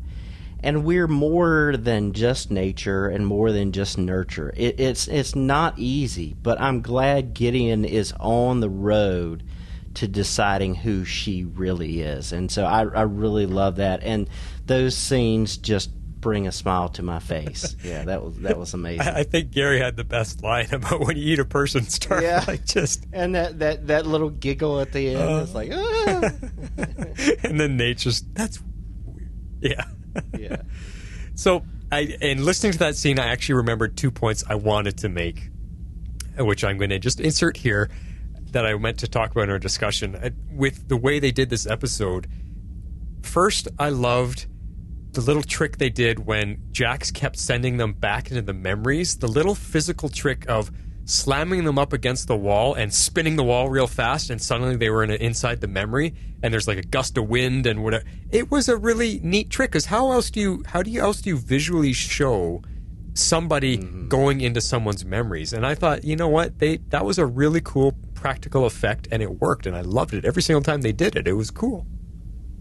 Yeah, it was a neat way to transition. So now the other thing that I also liked along that sense, and I should have brought this up when we were talking about Gideon, I loved when she's experiencing her memories, you know, with Astor and Spooner, and they're watching her memories, and you know, Jax is instructing her, wait for the point. There's that point in the memory that will bring you back.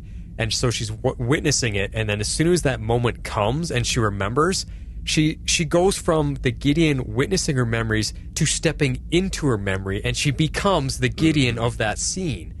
Oh man, that was creative genius, to show her remembering her memory and then becoming part of it and completing the scene as if she is the Gideon in that scene. And then the actors like Jess McCallan, etc., who are part of this flashback that we're seeing, they're reacting to her as if she is the Gideon.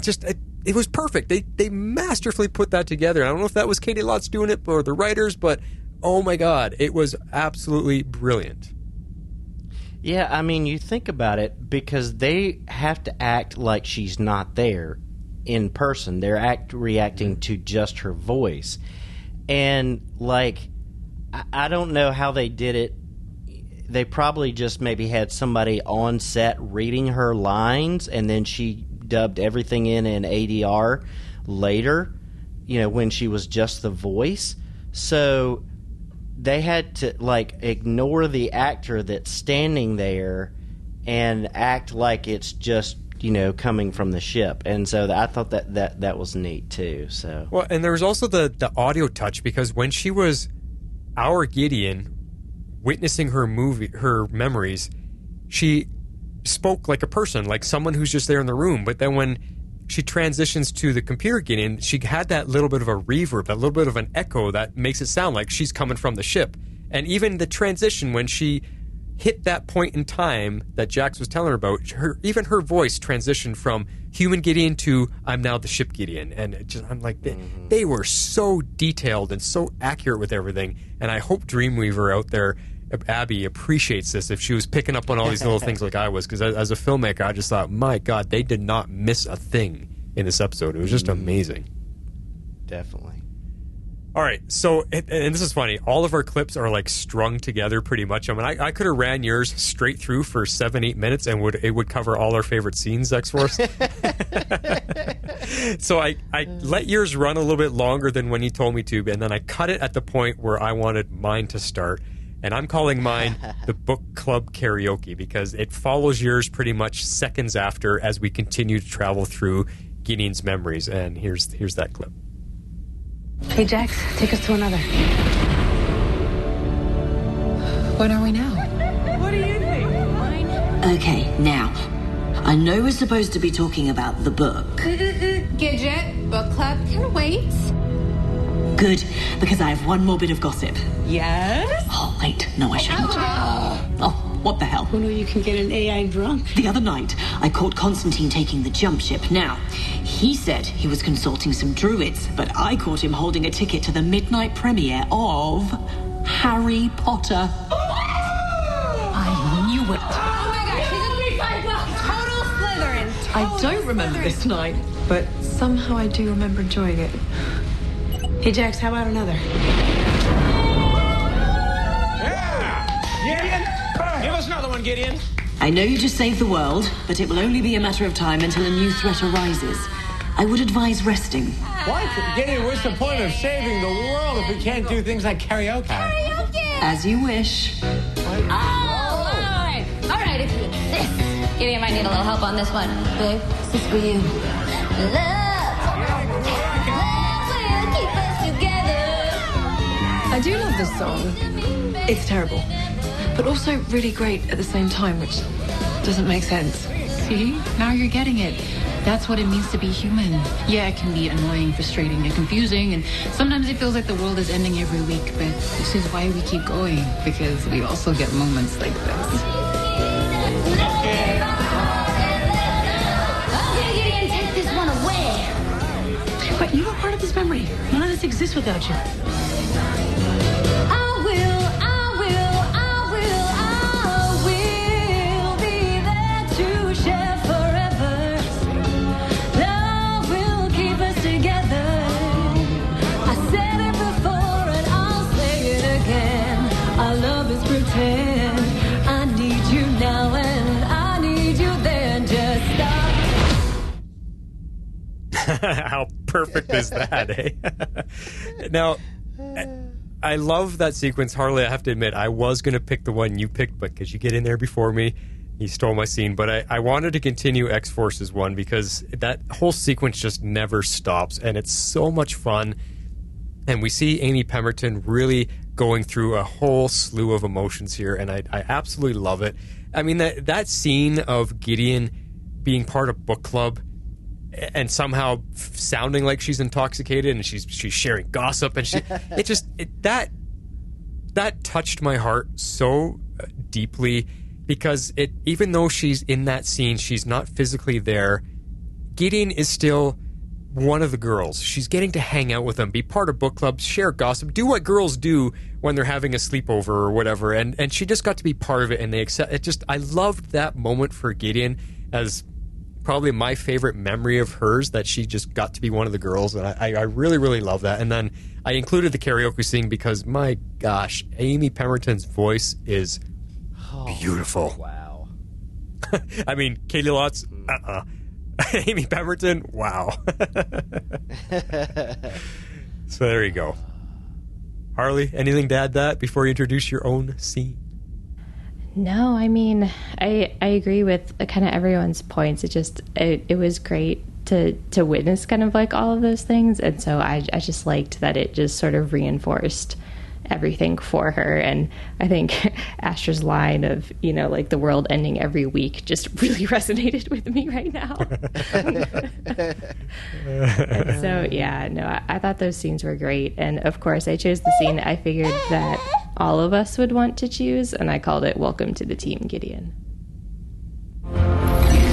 Do you even know what you're doing? No, I really don't.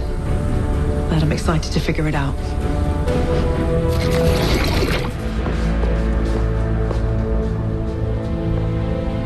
And you won't be doing it alone.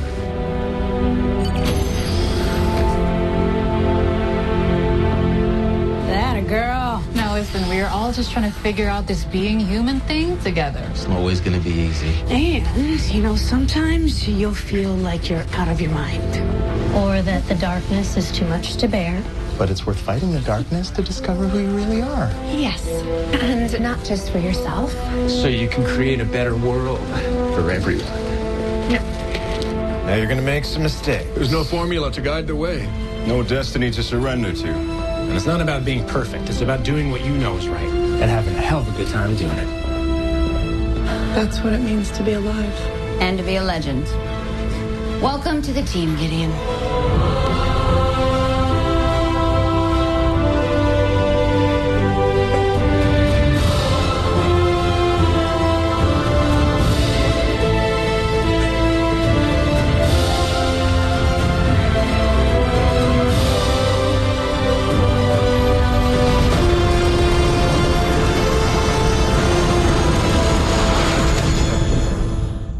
OMG, Harley. Brought tears to my All the eyes feels. again. That has got to be the single best scene in all of Legends history. I don't care. Yeah. Hands down. It had everything in it. I mean, we've been asking for Gideon to come alive and be part of this team.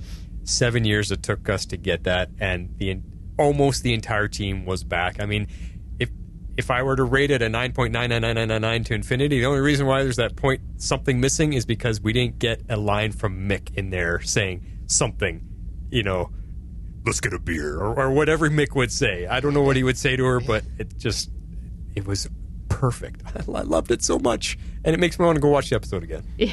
I think what I love the most is that they tailored the lines that everybody said to their characters. Mm-hmm. And I loved everything that they all said. I was like, oh, this is so good. And then the final shot where she looks back and you see all the legends, brought tears to my eyes. Yeah.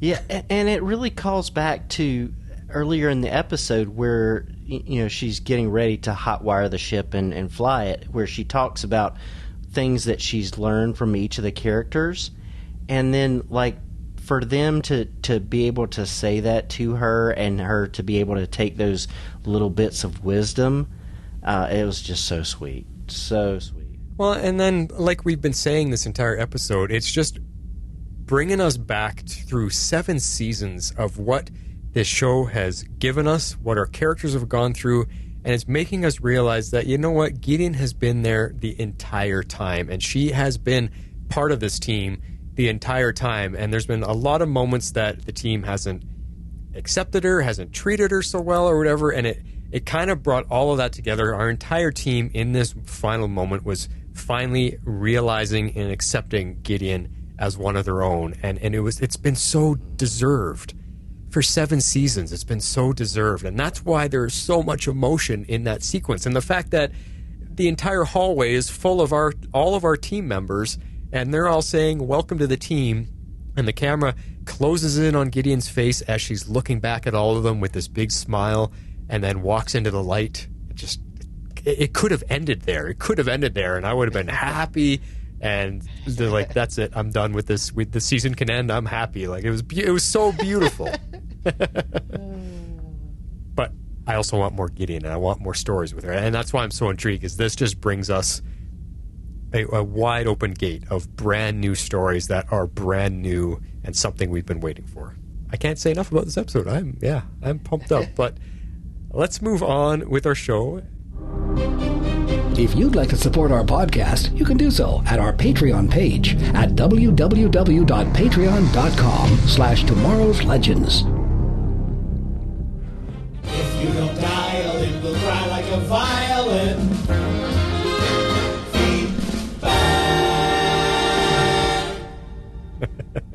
I was kind of crying like a violin at that last scene. Holy. Seriously. I needed a moment to compose myself. But let's get to some feedback, and we're going to kick it off with Jeff Childs off of Facebook. What's he have to say, X-Force? Yeah, so Jeff said, "I love the way they integrated the former legends into the show to help Gideon get her memories back. They could have done a boring old clip show, but this was so much more fun." Yeah, definitely agree, Jeff. Thanks so much. Exactly.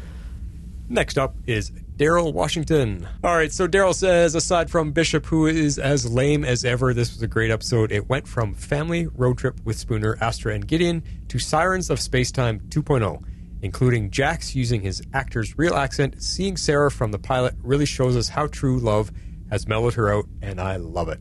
I know Astra and Spooner are now to parenting, but you never take your eyes off your kid. Or new, sorry. I know Astra and Spooner are new to parenting, but you never take your eyes off your kid.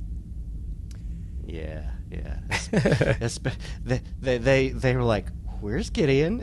It's like, uh-oh. Gotta watch the toddler. Exactly. Fun stuff. I hope what we said about Bishop not only helps X-Force here, but helps you, Daryl, just understand that I think they've got some good stuff here. I believe strongly they do. This is the kind of villain he should have been, but it's going to be awesome. Have faith. Yeah, it may be a Damien Dark on Arrow versus a Damien Dark on Legends There type you go. of deal. So maybe they they got more of a plan for him and it'll work better. So All right, next up is voicemail from Mr. Perry White. Hey, Flash, Harley, and X-Force 11. It's your intrepid reporter friend, Perry White, here with feedback for Legends of Tomorrow's 100th episode. And I'm not going to try to say the title because it's a bit much. And speaking of a bit much, this episode had everything in it. It had nostalgia. It had moments of humor. It had some existential crisis moments in it. It was almost perfect, and I'm just going to go ahead and get my rating out of the way. I'm going to give this episode 10 stolen rhubarb pies out of 10. Amy Pemberton just knocked this episode out of the park. I think sometimes we take for granted how different of a role it is for her, obviously coming from playing the voice of Gideon that we all know and love to playing a flesh and bone version of the character. I think we don't need to look much further than what happened with Crisis on Infinite Earths when Kevin Conroy played the role of Batman on that arc. We all know and love Kevin Conroy's portrayal of Bruce Wayne in Batman in an animated series. He brings incredible depth and pain and poise and just everything you would expect from Bruce Wayne and Batman to that character. However, there was something that was a bit lacking in his on-screen portrayal of that character. And I know it's a different character, sort of a different universe and that sort of thing, but I hope you get what I'm understanding or get what I'm trying to say is that he just didn't seem to embody the character the way that Amy Pemberton just seems to have sunk into the role of Gideon in flesh and blood. And she was incredible in this episode. I mean, she did so many things incredibly well, from sort of playing the role of being significantly out of her depth by obviously having her memories erased. She was incredible in the singing portions of the show. But my most favorite part of the episode, obviously, was when, I'll just call her Blue Gideon, essentially confronted our Gideon with the hurt and the heartache and the despair that can come from being a part of humanity. And even more than that, particularly when she showed her how Rip had essentially created a program that gave her or sent her on this journey of humanity that she is on. And of course, the question for her has to be, was this, because obviously all along she had to think and believe that her sort of development was organic, but then to come sort of face to face with the fact that it was simply a program that started all of her journey. That has to be incredibly devastating to someone. It's probably just like the experience that Ava had, obviously understanding and finding out that she was a clone, and she essentially also went upon this path of what it means to be more than just a clone and all those things, and to realize and understand that it sort of came from a program. It sort of came from something that was inorganic, and in a way it's all of your being, and then you have to question that. I mean, that's really something incredible to have to deal with. And I thought that Jess McCallan in the episode did it incredibly well when she did it. And I thought that Amy Pemberton significantly knocked it out of the park in this episode. Of course, the other thing that I really liked about this episode, like everyone else, was the opportunity to have some of our significant OG legends come back and play a role in this episode, and we get to spend some time with them.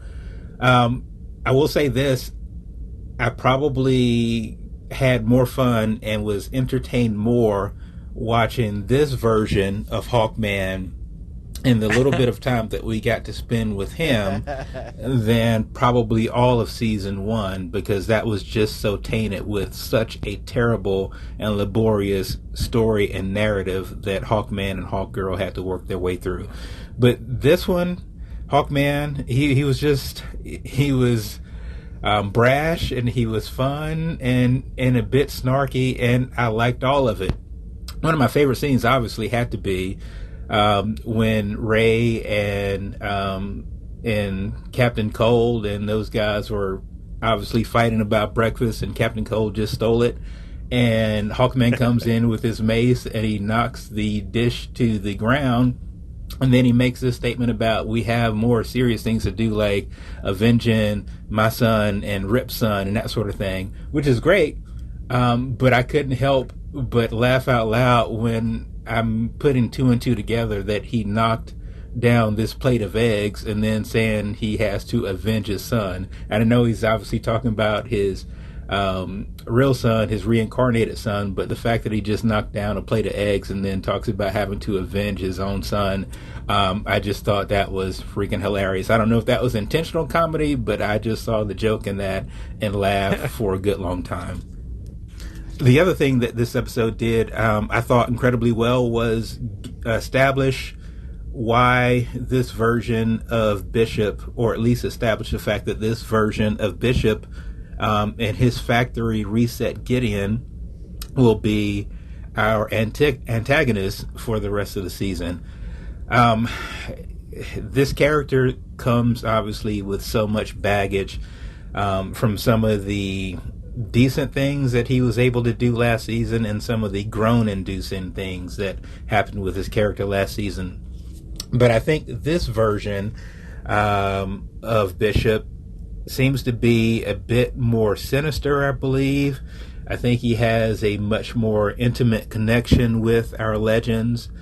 And like I said, he has a factory reset Gideon at his disposal, which makes him more menacing, it makes him more formidable, and it makes him more interesting. So I am cautiously optimistic about what this version of Bishop could bring to the show in terms of a villain. And so I'm looking forward to that. And one of the last things I wanted to mention was obviously understanding that we were going to have so many original members of our team come back for this episode. Initially I was a little disappointed, only because I was hoping that these characters were going to get a little bit more time and space and room to sort of tell their own narrative and tell their own stories. But upon reflection, I think they sort of did two things incredibly well. First of all, for the nostalgia reason, it was just nice to see those guys back together having fun in the many ways that they got to. And I'm pretty sure around the set, it had to be a fantastic experience. But more importantly, this episode was about Gideon. And certainly it was about her connections with these other characters. But the heart of this episode, the heart of this show, was Gideon. And I thought it was important that the focus be not entirely, but primarily on her and how she felt about those folks. And so, like I said, my initial reaction was, I wish these guys had had more time and more space and more narrative arc. But then at the end of the day, it was about Gideon and about how Gideon felt about these folks. And I think this 100th episode captured that admirably. I'm starting to ramble here at the end, so I will call it a feedback. This is Perry White making his deadline one more time. I am particularly interested in what other folks had to say about this momentous episode. I'm out. Awesome stuff, Perry White. Yeah, it's funny. Don't worry. We tend to ramble too. But a couple points. I just want to go all the way back to the beginning. He was talking about Kevin Conroy, and he's so right. He was perfect as Batman in the animated series, but I was so disappointed with his live action portrayal, and the fact that he's comparing that to how well Amy Pemberton stepped in from the voice acting role to the live action. It was seamless. So I really, really agree with his the way he broke that down. And then he brings up a good point, which we maybe really didn't touch on, and that's the fact that Ava has gone through a very similar journey to Gideon, and in being a clone, which is, essentially man-made, and she has to figure out what it's like to be human because she was born as a full-grown adult. So she might actually be a really wonderful guide and close friend for Gideon to go through this new journey with her. What do you guys think? Yeah, I think that they may mirror that some, and they, like I said, that we talked about earlier, they may mirror the Astra stuff too. But yeah, I think it's a little different with Ava because she was kind of had one idea of who she was, and then that was taken away from her, and realizing that it was just programming. So, but we'll see. The last point I had was he brought up Hawkman. We didn't really talk about Hawkman during our talk. Yeah, it was neat to see him again, but I think it felt a bit weird to not have them both there. That I had a weird feeling. It was fun to see him. I enjoyed seeing him. He looked really rough too. Like, wow, he looked rough. I don't know why they didn't clean him up a little bit. He looked like he just got off the couch after a weekend binger, and clean the actor up a little. He just looked really rough, but he was fun, and it just, I don't know, just strange that what was her name? What was the Kendra? Thank you. I knew it was wow. Okay, that was awful to me. The fact that Kendra wasn't there would just made it feel a little bit awkward. I don't know. Next up is a voicemail from Patty Spivot. Hey everyone, it is Patty Spivot calling in. I thought I would just come and say hi for the 100th episode of Legends. It was quite a fun episode. I really liked all of the throwbacks and all of the inside jokes and little fun memories that they brought back. Mostly, though, it honestly just really made me miss all of the old characters. I really, really was feeling nostalgic for the first few seasons. Firestorm especially, and Ray and Nora, and of course my favorite and beloved Captain Cold just made me kind of, miss the first few seasons. But I just thought, like I say, I thought I'd pop on and say, hey, been enjoying the podcasts and I'm trying to keep up, and we'll hopefully talk to you soon. Awesome stuff, Patty. Always good to hear your voice on here. It's a treat. Yeah. And last but certainly not least, once again, is Dreamweaver. Hello, Legendaires! Dreamweaver here with my feedback for the Legends of Tomorrow 100th episode of The Little Show That Could, making it to this milestone. I really, really wanted to give this episode a 10, but I just couldn't because of you-know-who showing up. So any belly aching I'll do up front to get it out of the way in order to celebrate properly. But I will give this episode 9 jump ships to memory trips out of 10. When thinking through what a 100th episode should be, what comes to mind is a celebration of character, story, and the growth of a show, and how it got to its present point, along with still moving the current storyline forward, which this episode did in spades, and in a very creative and character-driven way. As much as this was a 100th episode, it was also Gideon's episode, who you could argue is more OG than Sarah. Amy Pemberton has been with the show since the beginning as well, just not on our screen. The concept of going through Gideon's memories, ones that we haven't seen throughout the past 6 seasons, to both give us insight into our various legends, as well as insight into Gideon and her gaining her humanity, was perfect, tying us and a portion of the plot all the way back to Rip, and the pilot was great as well. Okay, everything I wasn't so keen on first. First and foremost is he who should not be named, Bishop. Why? Didn't they all realize we hate him as a character and villain? I didn't want to see him again. I wanted to wash our hands of him after last season. And now it seems he's behind the conflict and antagonist of this season, creating a wiped Gideon. So, I don't like that he's back, but I will say that since this is the younger, less chilled out clone version, it holds more promise. And the concept itself, creating a Gideon with her initial function of prioritizing history, and with a directive to directly go after the legends and what they have allegedly done to the timeline, is a good concept. I just wish it wasn't Bishop, but it is such a good concept. And I believe this is the first time, too, that the antagonist has directly gone against the legends, instead of the legends becoming their antagonist by brushing up against their plans through time. Since I'm talking about this section, I'll go into theorizing about this. Okay, so I'm not seeing that Davy's timeline splits the Legends in two, like I had theorized in my pre-show feedback, but I am still holding out for evil Legends. Maybe Bishop uses data from Gideon to create a, in his mind, better version of the team to fight the original Legends. But I'm still interested to see how Davies fits into all of this. And if Bishop is doing this now, even though it's the future, the Legends' future at least, this should screw up the timeline even more. If Bishop is getting his memories back, then it probably won't put him on the path to kidnapping Sarah, unless this ends up being one big time loop that causes him to do so, creating more or less a bootstrap paradox. But if he is going after the Legends, and there is a Season 8 coming, this could open up a wild concept for what I suspect to be a last season. Say the Legends are being hunted here and Davies' time machine works, but something gets messed up in the Legends timeline. And the next storyline is that they have to go back to events that we've seen in the past seasons to preserve themselves, their actions, as they did save the world and time a few times. That would make an insane last season if they have to go back to events they've been a part of to preserve those events, because Bishop and Evil Gideon going after them at a certain point in time, instead of just trying to prevent them from time traveling again, if they're trying to clean up all the Legends mess. Anyway, before my head hurts too much, let's dig into the actual episode, and I'll start with all things Gideon. I love that this resolved around Gideon's humanity.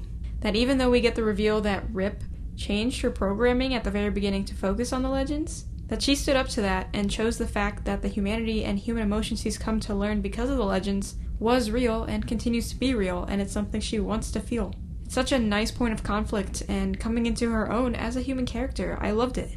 And I love the insight that her memories gave us as viewers, and allowing two newbies, Spooner and Astra, to gain insight into the OGs and the team over the years.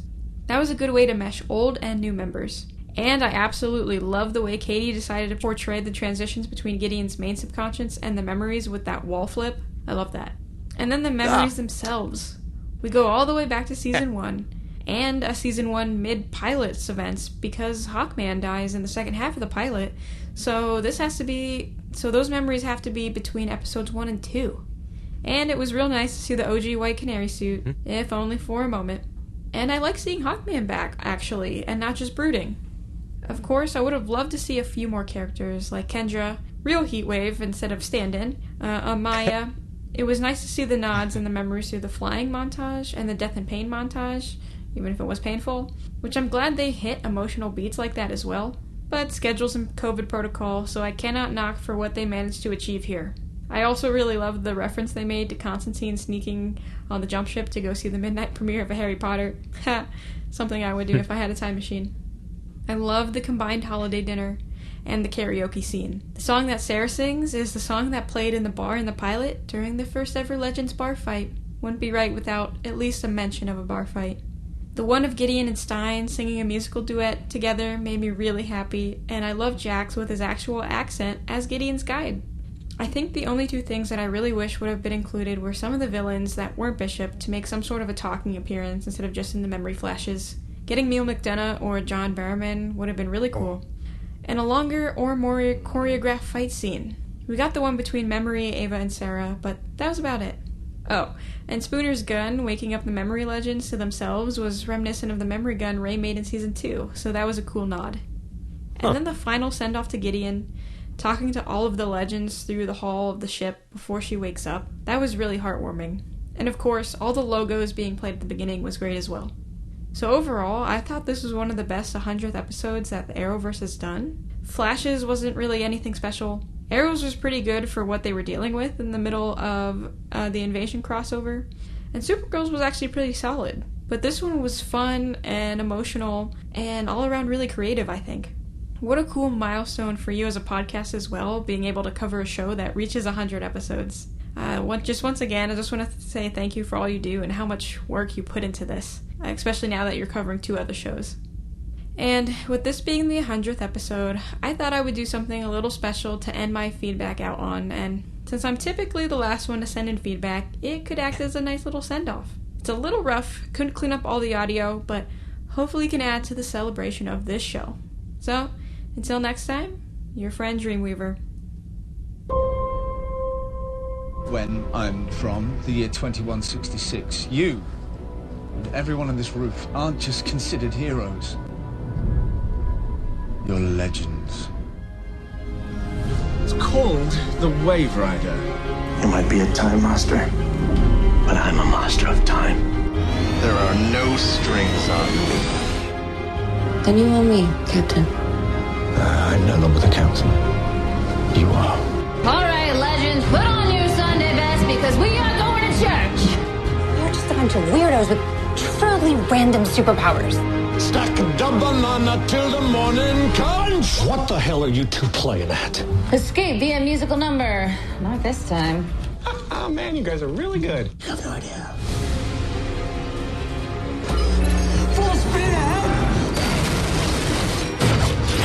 When did a legend ever go quietly? All I have right now are the rules. You have me. I will miss you, Captain Mount. You and the rest of the legends. I'm here, Sarah, and I need you to come back to me. I need you to come home.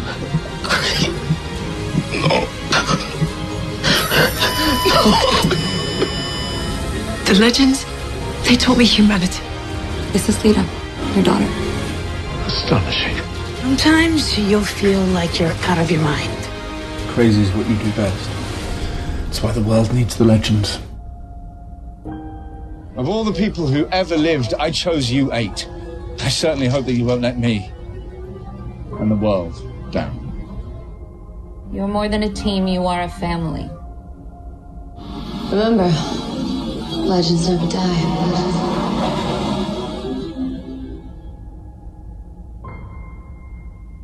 Wow. How are we supposed to follow up with any remarks after that, Dreamweaver? My God. I mean, your thoughts, as always, are amazing. You're right in tune with us. And I just want to say thank you always for your kind words and your acknowledgement and recognition of the hard work that we do behind the scenes here, because it does take a lot. So we appreciate that. But, man, you putting together a nice collage, montage, whatever you want to call it, like that, just hit all the feels again. And I hate you. No, I love you very much. That was just beautiful. So thank you so much. Definitely. That is all we got for you guys tonight. Thank you for all the feedback. We're going to walk it out of the park here now with, well, if you want to send feedback, because guess what? Next week is episode 101. So where are they going from here? What's going to happen with Gideon? There's a lot of questions. So if you want to join the show and get in with the feedback with all these fine folks, just follow this. If you would like to be a part of the show, you can send in your feedback to tomorrowslegendspodcast@gmail.com. You can also reach us on Twitter @tomorrowslegends. We'd love you to join our Facebook page at facebook.com/groups/tomorrowslegends and become part of the community.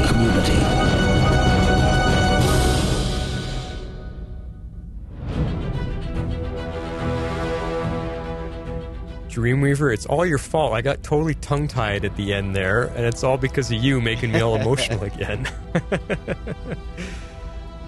Yeah, I mean, it almost felt like a season finale. That they could have wrapped the season up with that and left us hanging to kick off the new season with an evil Gideon in the works and a full-on living Gideon as part of our team. They could have left it there, but we still got quite a few episodes to go, so holy cow, lots to look forward to.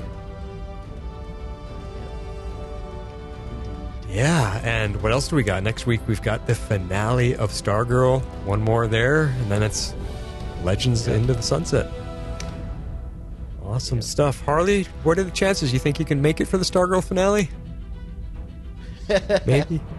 Yeah, I don't know. Yeah. All right. Well, we will be here, at least the two of us, and hopefully all of our listeners as well. But everybody have a good weekend, and yeah. Let's let this amazing episode carry you into it with smiles on your faces. Indeed. That's all I got for you. This is The Flash signing off. This is Harley Quinn. I'm out. This is X-Force 11, so say we all.